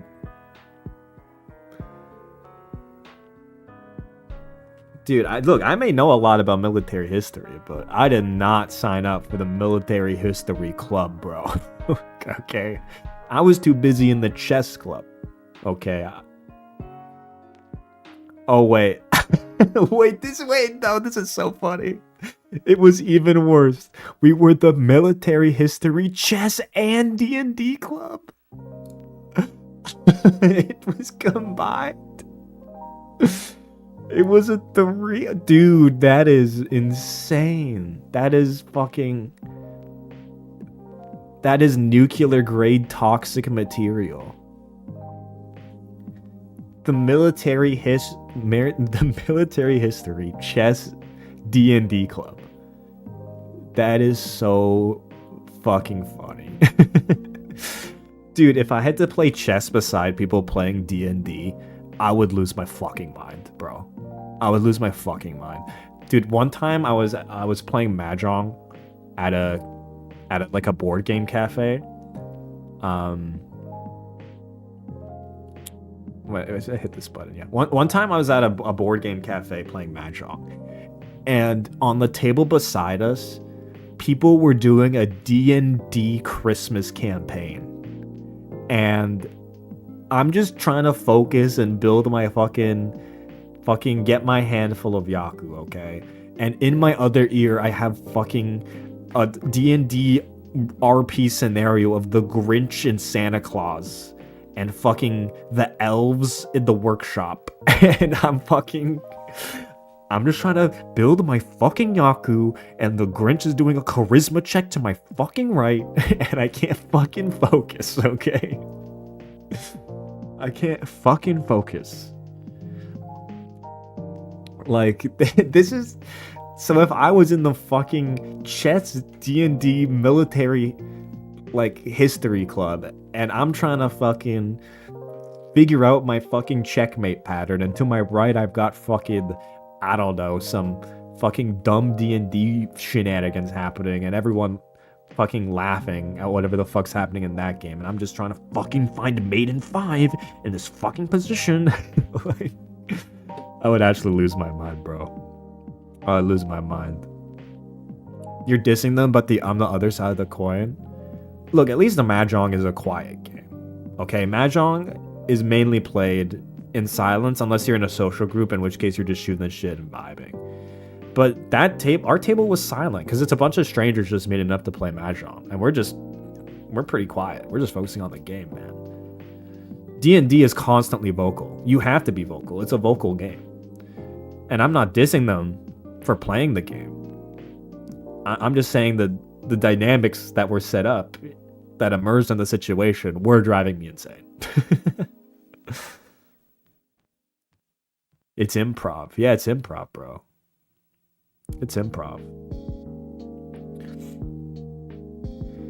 Dude, what is happening? Did Russell punch a second grader, or as a second grader? Board Game Cafe's WoW for a D&D campaign? I understand it though, right? Like, look, second graders getting into fights with second graders is not news, okay? I don't know what to tell you. Like, kids be fighting, bro. I don't know. I don't think there's anything like noteworthy to extract from this, to be honest.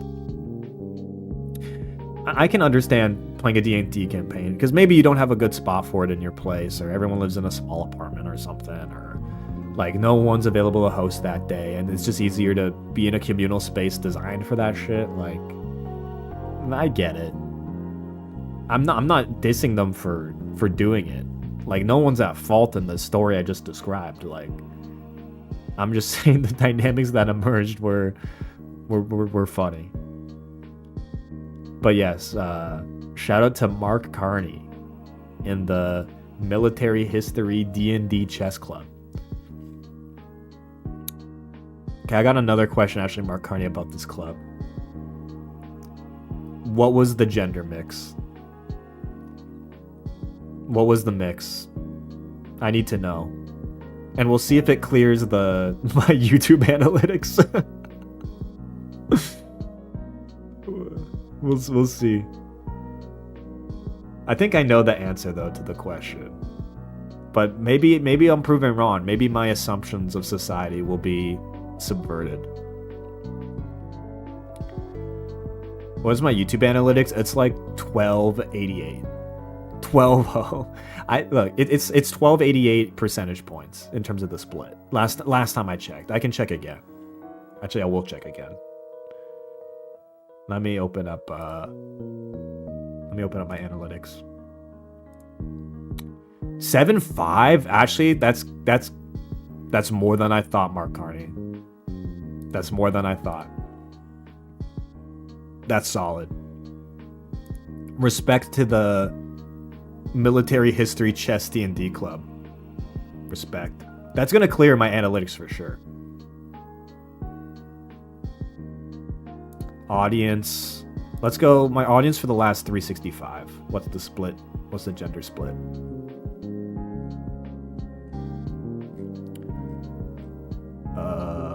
Audience. Where's gender? Yeah, no, I was right. It's 12. It's 1286. Well, it's closer to like 12 and a half, 87, and then half user specified. So I assume that's NBs. But then, even then in YouTube analytics, some people don't update them. So there could be shifts in the demographics, you know? There could be shifts. But that's the data. So I got mogged by the fucking chess military history D&D club. I've got to hold that L. Like, I just got to hold it. Dude, I was in Bopper's chat yesterday or last night because I really do enjoy Bopper's stream. I think Bopper's a great streamer. He's got a great stream of consciousness, and his vernacular is immaculate. And he's got literary and sports references constantly on deck. He's a great streamer. But I was in Bopper's chat, and somebody added me, and they were like, at Tavis, I transitioned during your Chat Plays Awakening playthrough, and that cracked me up, because transitioning is a long road. It's an involved process. And the fact that somebody could transition or say they transitioned over the course of Chat Plays Awakening just was cracking me up, man. That's just how long those playthroughs are. Not even Fates, that's the Awakening one. The Awakening one was like just over a year, or at the year point. And when I was told that, I'd see it was so funny. I was cracking up at that. I'm like, the fact someone can tell that to me, or that's even possible, is so funny. But yeah, you gotta update your YouTube analytics, man. Okay, we gotta get the numbers up, man. 12.4. I don't think that's up to date. Clearly not. If y'all ain't updating your YouTube, man. Clearly not. Pavis census. I don't know what the participation would be on the census. In the sense of, there's like a lot of people who lurk. There's a lot of people who lurk. That doesn't sound right. What do you mean? Get those numbers up. Like, what do you mean, man? Dude, there's a lot. Look, this chat though is very active. I assume of the 28 people in YouTube chat right now, they're very active. But in terms of people who consume the videos and don't comment, I really doubt that like it would be that active, or the participation would be high on the census. But I could be wrong. The chat seems active for the view count. It just is. It's just the culture of the YouTube chat, especially. Twitch chat, we'll get it up. We'll get those numbers up too, okay? Sir Random Lemon and Nap are putting in the work right now, though. I don't know if anyone else is on Twitch chat right now, but they're putting in the work. They're putting in the hours. I mean, your analytics don't sound right. It's because active chatters, like if I were to filter, I don't know if I can, but if I were to filter by active chatters, I'm sure the gender ratio would be wildly different. But in terms of people who are lurkers, I think honestly, like, it doesn't surprise me if that were to be skewing the demographics way like M. Like, that wouldn't surprise me. In terms of active chatters though, no, I think you're right. I think in terms of active chatters, the ratio would look very different. 60-40? Yeah, it's probably in the 60-40 or 70-30 range, if I had to guess, for active chatters or active viewers. I think that would sound about right.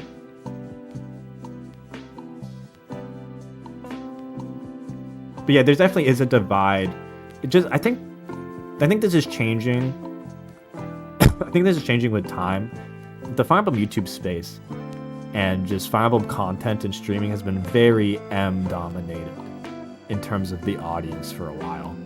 At least in my numbers. There might be other channels in the Fire Emblem space now that are changing that and have better, or we'll say better, well, I guess better, but just different numbers because of what they built their content on. But like, the original base of this audience was Fire Emblem video essays about gameplay mechanics, not even about like characters. So that lent, I think my ratio was like 95-5 back in the day. Like,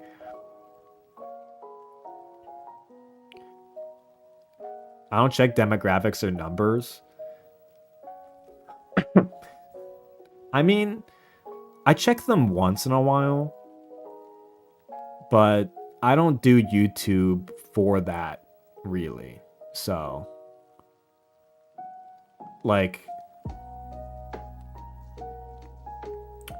I think of opportunities to grow and quote-unquote get the numbers up, but like, this is a hobby to me, so I don't need to make it work to be honest, to make it work.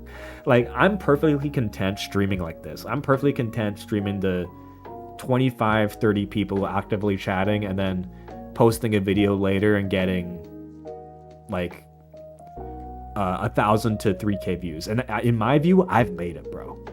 I've made it. I'm set. Anything on top of that is gravy. So I'm kind of content with the place I'm at. So I don't really, when I check the numbers, they don't really get to me too much. So my sub has stagnated for months. My sub count has stagnated, I think, for an entire year. Like, when I look at the graph, I think it's literally almost a full year of stagnation. But I don't really care. Like, that's the thing. Like, yeah, chat is oofing. I'm not oofing. Like, sure, I saw that was the stat, but did that do mental damage? Not really. Like, I've been happy with the stuff I've been putting out. The people who've consumed it have been happy with what I've been putting out. So, I'm not really oofing about it. Like, do I want to branch out and like get into new audiences? Sure, but yeah, I'm not really oofing it.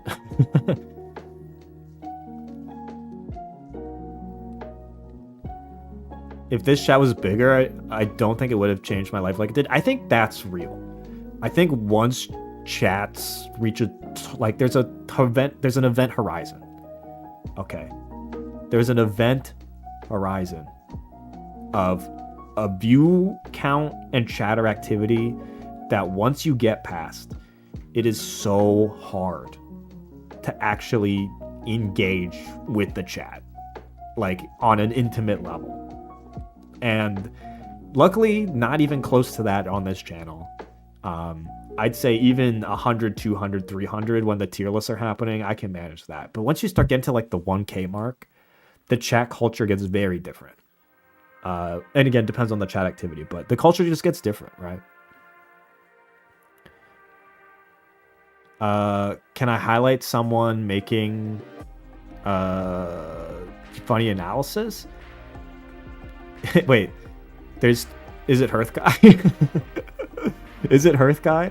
Because Hearth Guy, I've been getting recommended Hearth Guy videos in my feed. Hearth Guy's an active chatter here, Evan Luck. Literally, the Hearth Guy is an active chatter in this chat. I don't think Hearth Guy's here right now, but Hearth Guy is literally an active chatter. Hearth Guy literally played or was on like one of the most rolled people in chat plays Fire Emblem Conquest. Like, Hearth Guy's been around in this chat, like literally in this chat. Hearth Guy's been around. So yes, I'm aware of Hearth Guy. I haven't watched much of Hearth Guy's stuff because I'll be honest, I don't really care about character analysis with Fire Emblem. Like, I've never watched Fire Emblem character analysis videos. I just never have. So I haven't watched any of his stuff on that. I don't even know what the milk video is, but that hasn't entered my recommended at least. So I don't know what the milk video is talking about.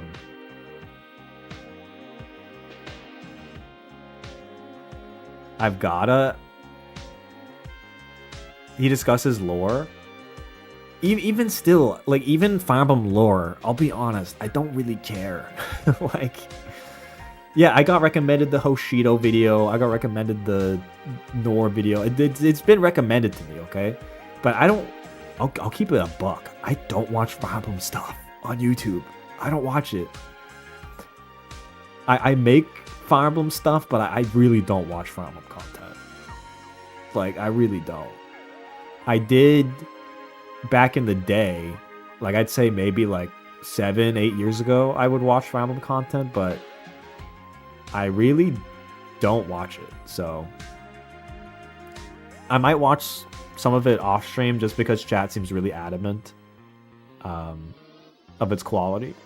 But yeah, okay. If chat really thinks so, I'll get on it. But I really don't watch much Fire Emblem stuff. Which is, I know that probably sounds crazy because my whole channel's Fire Emblem, but I really just do my own thing. Like, I don't play Fire Emblem in my spare time. I only play Fire Emblem in the context of this channel, pretty much.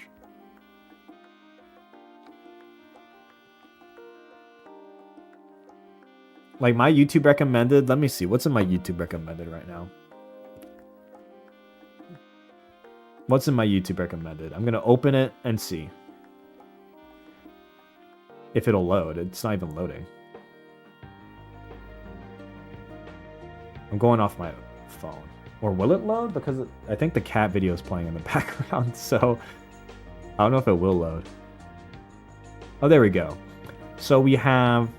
First recommended video is the hockey guy.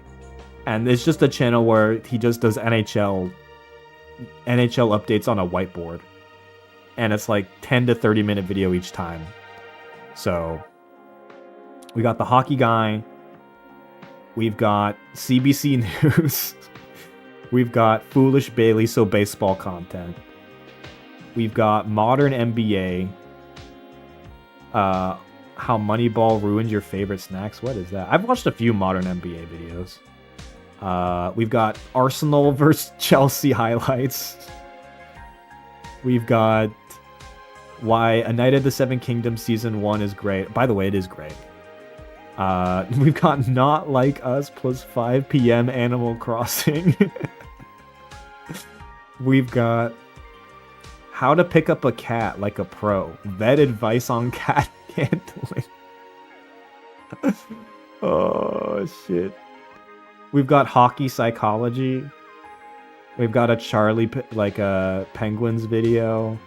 We've got another Knight of the Seven Kingdoms video.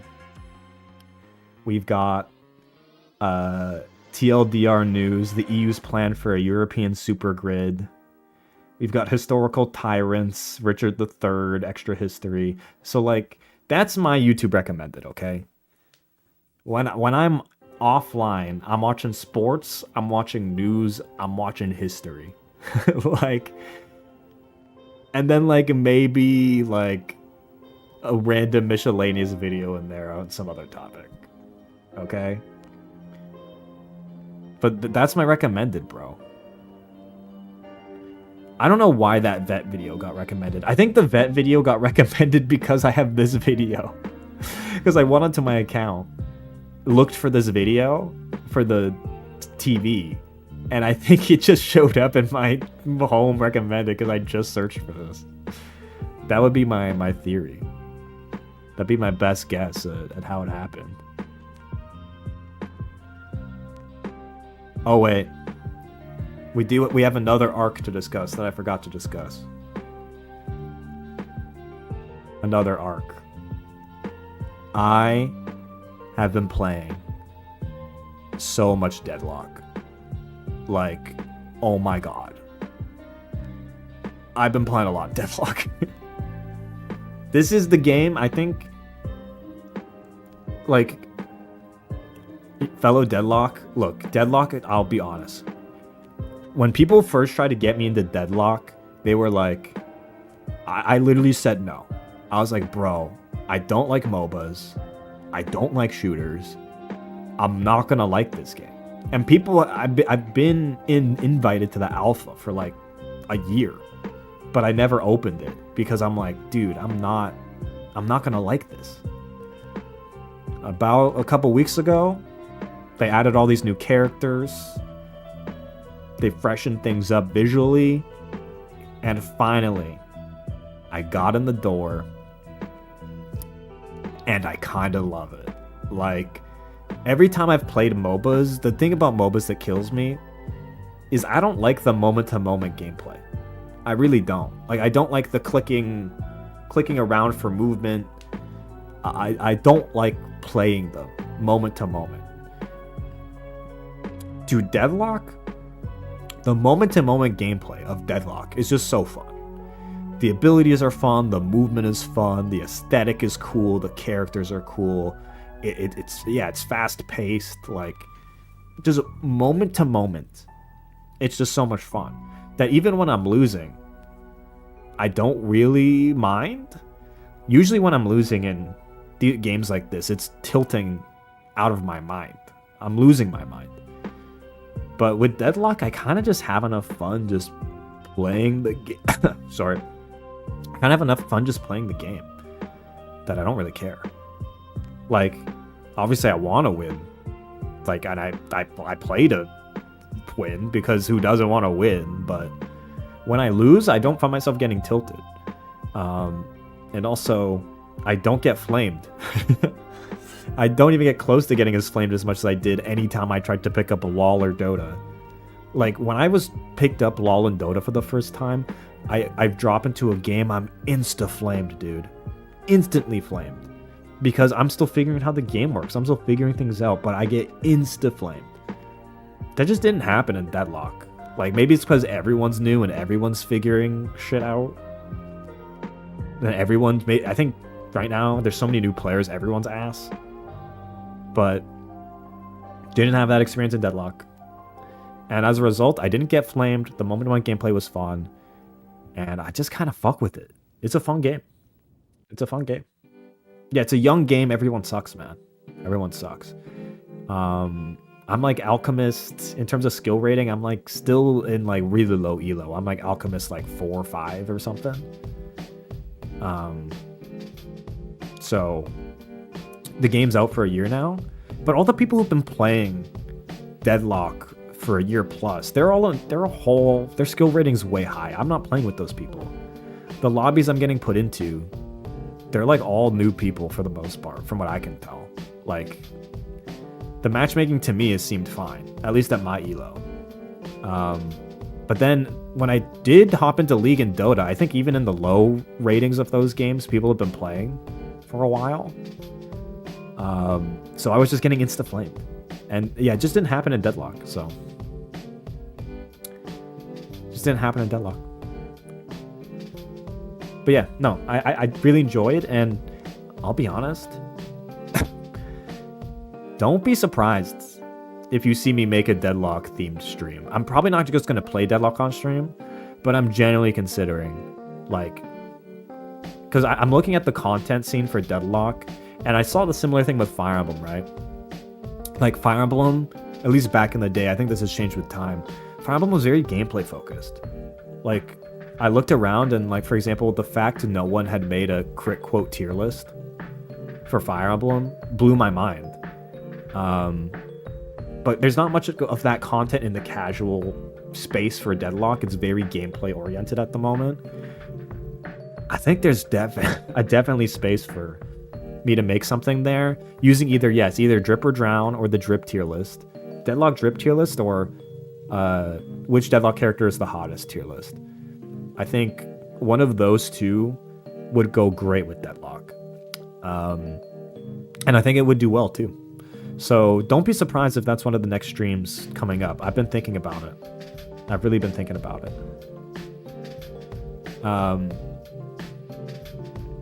I'm glad that fighting games has a bit more of a mix. We have stuff like Maximilian's Raid the Super. Yeah. I think Maximilian is a good example of that type of creator, but basically I'm trying to think of like formats that I've used in the past that fit neatly into games I'm interested in the moment. Just to kind of build my channel and stuff I make around stuff that I'm playing in the moment, but is kind of different from what other people do when they pick up a game. And I think there's like a few formats I can do that I can apply to Deadlock that would be cool. But yeah, I've been thinking about it. So don't be surprised if you see that in your recommended in the next week or so. I'm debating that between Drip or just hottest. I think which character is the hottest would perform better. Drip is a little specific. I think generally the Drip tier lists have definitely been outperformed by other topics. But I don't know. I'll think about it. Just don't be surprised, because I've been playing a bunch of Deadlock and it's been on my mind. So you might see me make some content about it.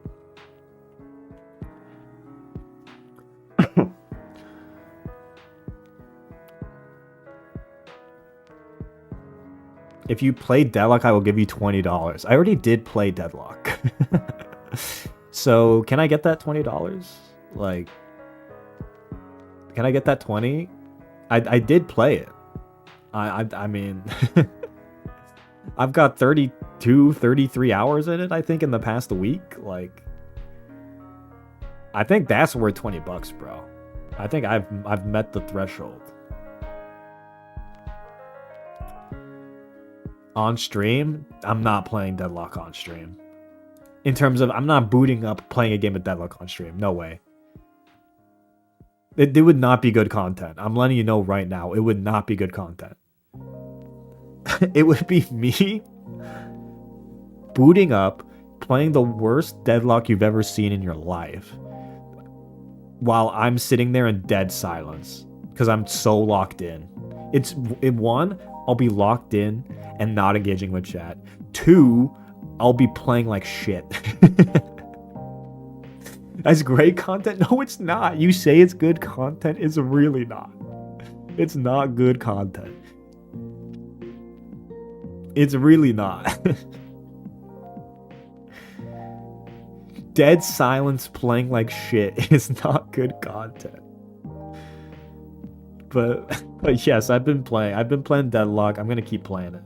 And I might make some fun videos or streams about it. Probably tier list oriented, if anything.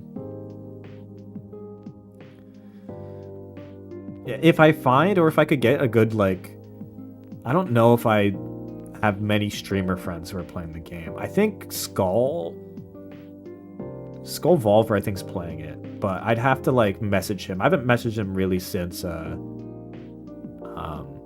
Wisely Wars, but maybe there's some people I can message to play with on stream where the stack would be entertaining, but I don't know. Show us some of your clips. What clips?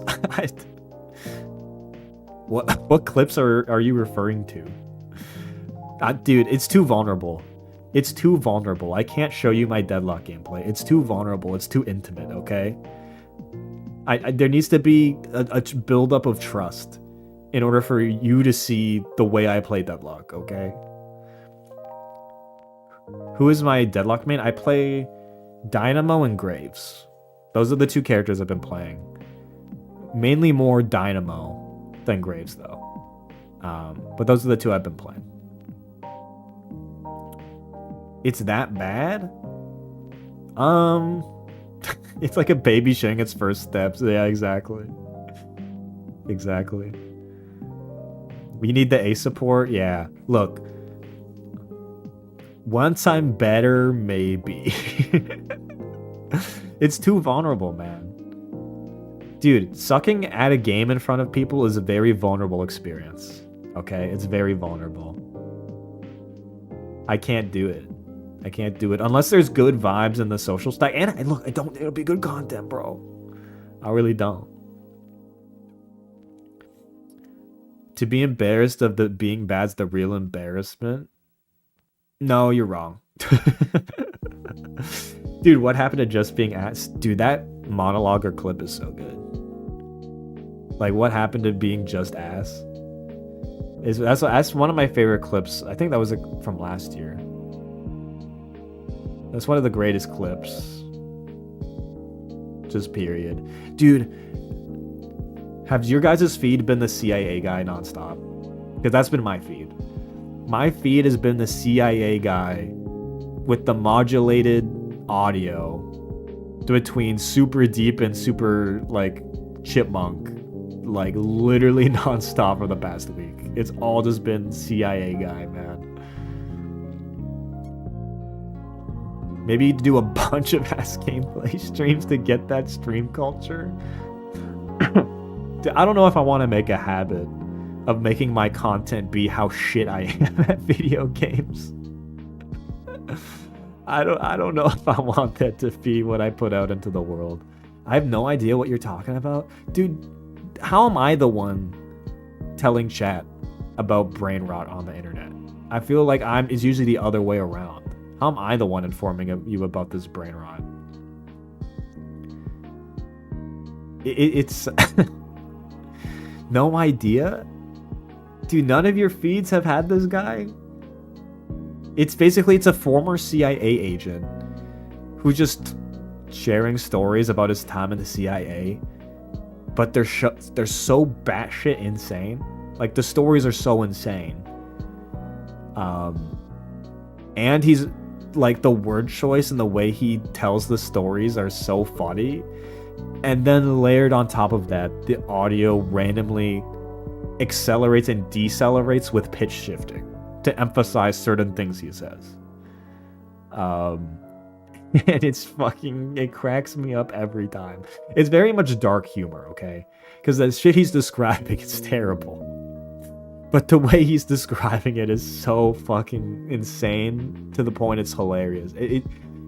It's crazy, man. It's crazy, but I don't know. This has been my feed lately. I don't know what is in y'all feeds, but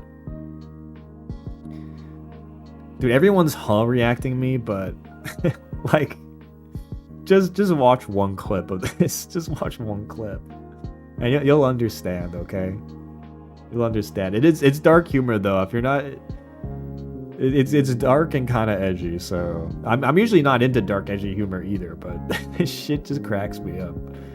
It's too crazy. It reaches absurdist levels in terms of what he's describing it and how it's being described.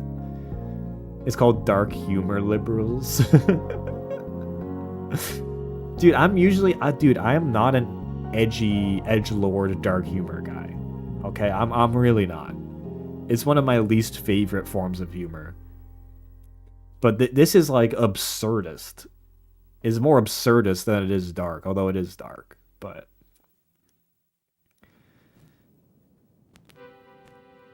yeah, dark humor. I'm not a dark humor guy. I'm not an edgy guy. I'm like the opposite. I'm very square. I like growing up, I was like teacher's pet, never broke any laws, goody two shoes, like barely even sweared honestly in high school or throughout high school. I only started swearing in college. Like,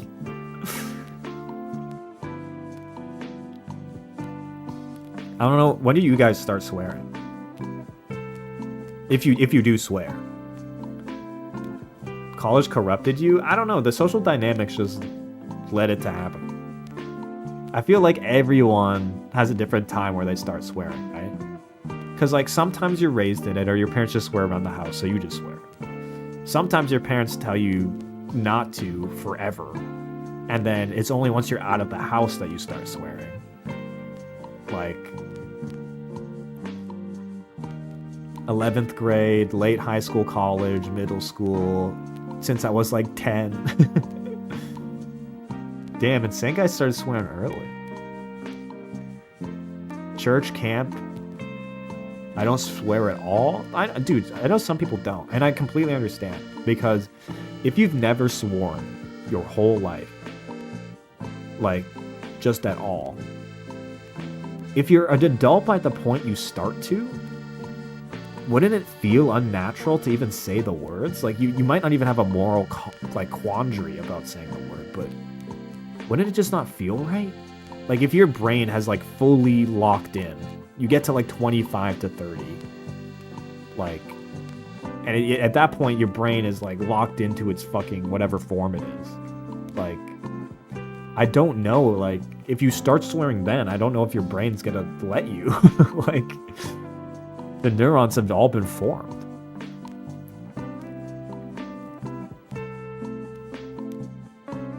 I remember thinking in 3rd or 4th grade that dang was a bad word. I don't know. Maybe we need to censor that. I don't know if we can say the D word in here. Dang it. Gosh darn it. There are times and places for swearing. Yeah, like the gold medal hockey game between the US and Canada. I think that's a good time. I think that's a great time, actually. Bring back biting your thumb at people. I spit at you. Bring back turning your nose up at people. Bring back just going, like, we need to bring that back, bro. We need to bring back some real shit to express our disgust at people. I got a Christian fan that doesn't like damn. It's difficult to curve it around them. Dude, I let it rip, man. Like, I think if you make the personal decision not to swear, like, fine. I think it's real tough to enforce that on other people, to be honest. Like, that gets to a level of difficulty that I don't know if it's worth the energy to try. It's just the way modern culture, at least once you're over a certain age, just expresses itself. Like,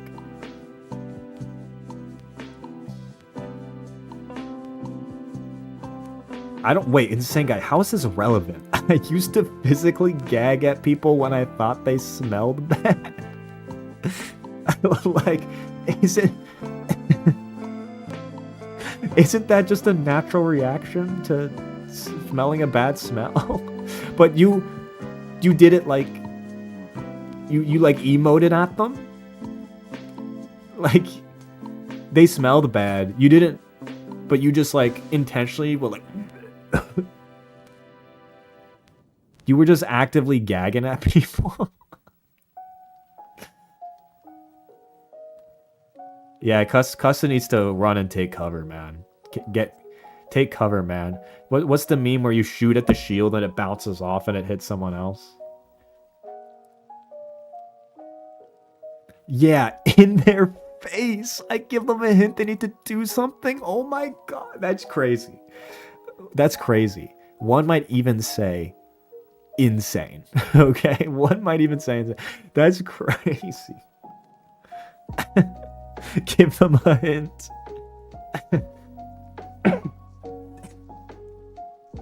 Oh, that's fucking crazy, man. If it works, it works. Yeah, insane guy, never go to a Super Smash Brothers tournament. You'd be literally stun locked in your animation forever. You'd be stuck on loop. You'd be stuck on loop if you went to a Smash tournament, man. Actually stuck on loop.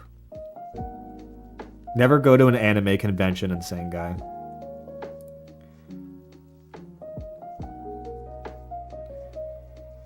Come on, that's a generalization. Oh, fuck off. That's not a generalization. I've been in the trenches at Smash tournaments for fucking 10 years, bro.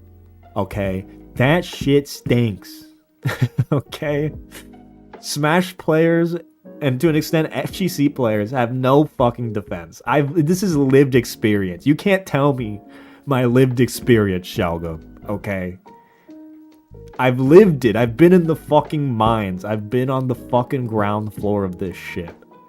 Some of the worst smells I've ever smelled in my entire life have been at Super Smash Brothers tournaments. It's just the way it is. It's just the way it is. There's no getting around it. There's no getting around it. First person source, original source. Am I going to Anime North? Yes. I will be going to Anime North this year. There should be... Fire Emblem panel should be there again. There should be... When I have stuff to announce, I'll announce it. But yes, I will be there again. Or I should be.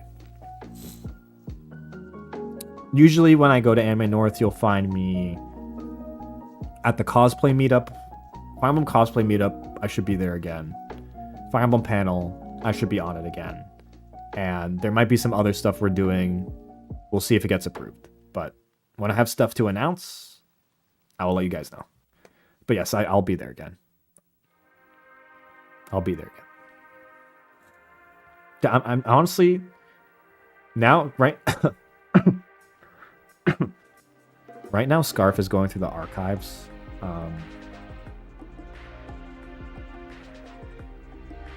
And I realized the Anime North stories from last year were so good.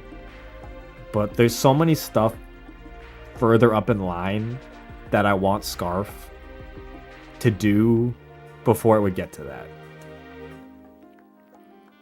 Is Scarf being put on more VODs? Yes. So the next one should be the MLB mascot Smasher Pass. That'll be the next one going up. That one was so good. If you missed that stream, it was so good. It was so good. MLB is starting up again, so yeah, that stream is so good. So good. So good. I don't know if I'm gonna put Scarf on stuff like the dating sim.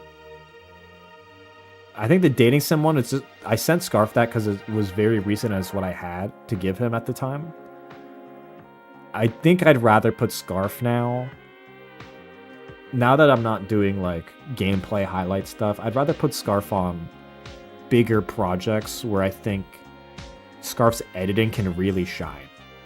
And I think the tier list Scarf, whenever I watch the tier list edits that Scarf does, I think that Scarf really expresses themselves through the edit in a way that isn't really possible in the gameplay chat plays problem stuff. Dating sim stream, there's a highlight. Or you can watch the VOD of Vita Rising if you go to the videos. I think the video is called When the Dating Sim Makes You Lock In. Yeah.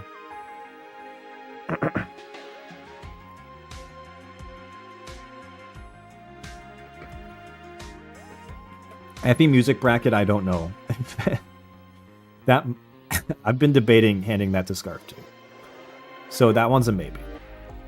I'm still figuring out and reconfiguring the exact game plan for stuff going forward. I'm still figuring it out.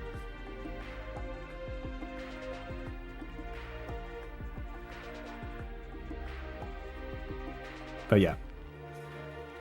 I haven't played any games. Deadlock. It's just been Deadlock. It's been Deadlock and Mahjong. That's what I've been playing recently. Really nothing else. After Let's Make Big Moves, I haven't touched Rivals of Aether for like a month. Just because I was playing so much that I'm just taking a break. But I'll probably come back to Rivals of Aether in a bit. I'm trying to think of any other stories.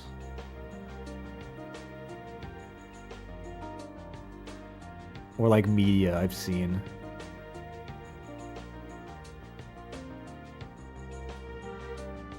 Am I going to be hitting the WBC content? What is that?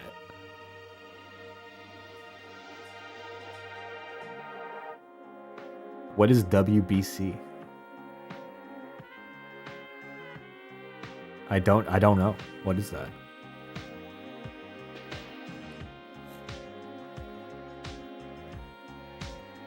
Oh, Fate Strange Fake. Oh, World Baseball Classic. World Baseball Classic. No, I probably won't make content on that. I'll be watching it, but I probably won't be making content. I was watching Fate Strange Fake. I don't think I'm going to keep watching it. I watched the first couple episodes of Fate Strange Fake, but I think I'm not going to keep watching it. Not because I think it's bad. Because I don't think it's bad. There's no character that I can, like, I don't like any of the characters. There you go. I don't like the characters. And the characters I do like are just old characters. They're just the old ones. But all of the actual, like, masters, I just don't like them. Or I don't connect with them. How far have you watched? End of episode 3? Basically, I started watching it, and I was like, this isn't what I'm looking forward to watch right now. And then I switched to watching Night of the Seven Kingdoms. And as soon as I started watching that, I'm like, this is what I'm looking for right now. In terms of what I want to watch. I might revisit Strange Fake if I feel like I'm in the mood for what it has to offer. But, like, I was starting to watch a few shows and nothing was clicking. And then I started Night of the Seven Kingdoms, and I'm like, yes, this is what I want to watch. And Night of the Seven Kingdoms is so good. Love it. Absolutely love it. Later, Sir Random Lemon. I don't know if I'm going to stream much longer, by the way. I really wanted this stream to test out the new chat system that I set up. And just get back into the rhythm, slowly ramp up my rhythm of doing streams again. You should see a stream from me on either Tuesday or Thursday this week. You should. Won't say what it is because I'm still going to figure out what I want it to be, but you should. And then from there, I'm going to try and ramp up into my schedule. Of Tuesday, Thursday, Sunday is probably going to remain the schedule. Or that's the target. Yeah, because I feel bad. Because I literally said, yeah, in winter I'll be active. Because I usually am. Winter's when I'm usually most active. But then, yeah, I got sick, and then I was traveling, and then I got sick, and also a family emergency was in there. So I just couldn't do it. But hopefully, going forward for at least the next month or so, you should see me live more often.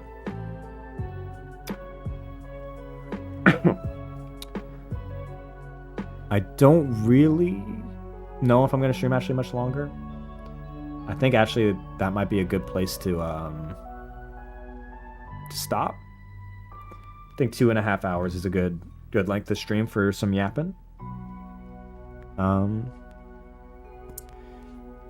yeah. I think that's going to be it from me today. Alright. I think that'll be it for me today. So. Pretty understandable. Yeah, no. There was nothing I could have done. Like, sometimes life happens. But yeah. You should see me live more often in the next month or so. But thanks everybody for tuning in. This was a fun stream, man. This is why I like streaming. Like, we were just sitting here chatting for like 2.5 hours. Vibes were good. Fun chatting. Cool topics. Good vibes. That's what it's all about, man. That's what it's all about. But yeah. Thanks everybody for tuning in. Appreciate you. Have a good evening, morning, afternoon, wherever you are. I'll see you in the next one. Bye-bye.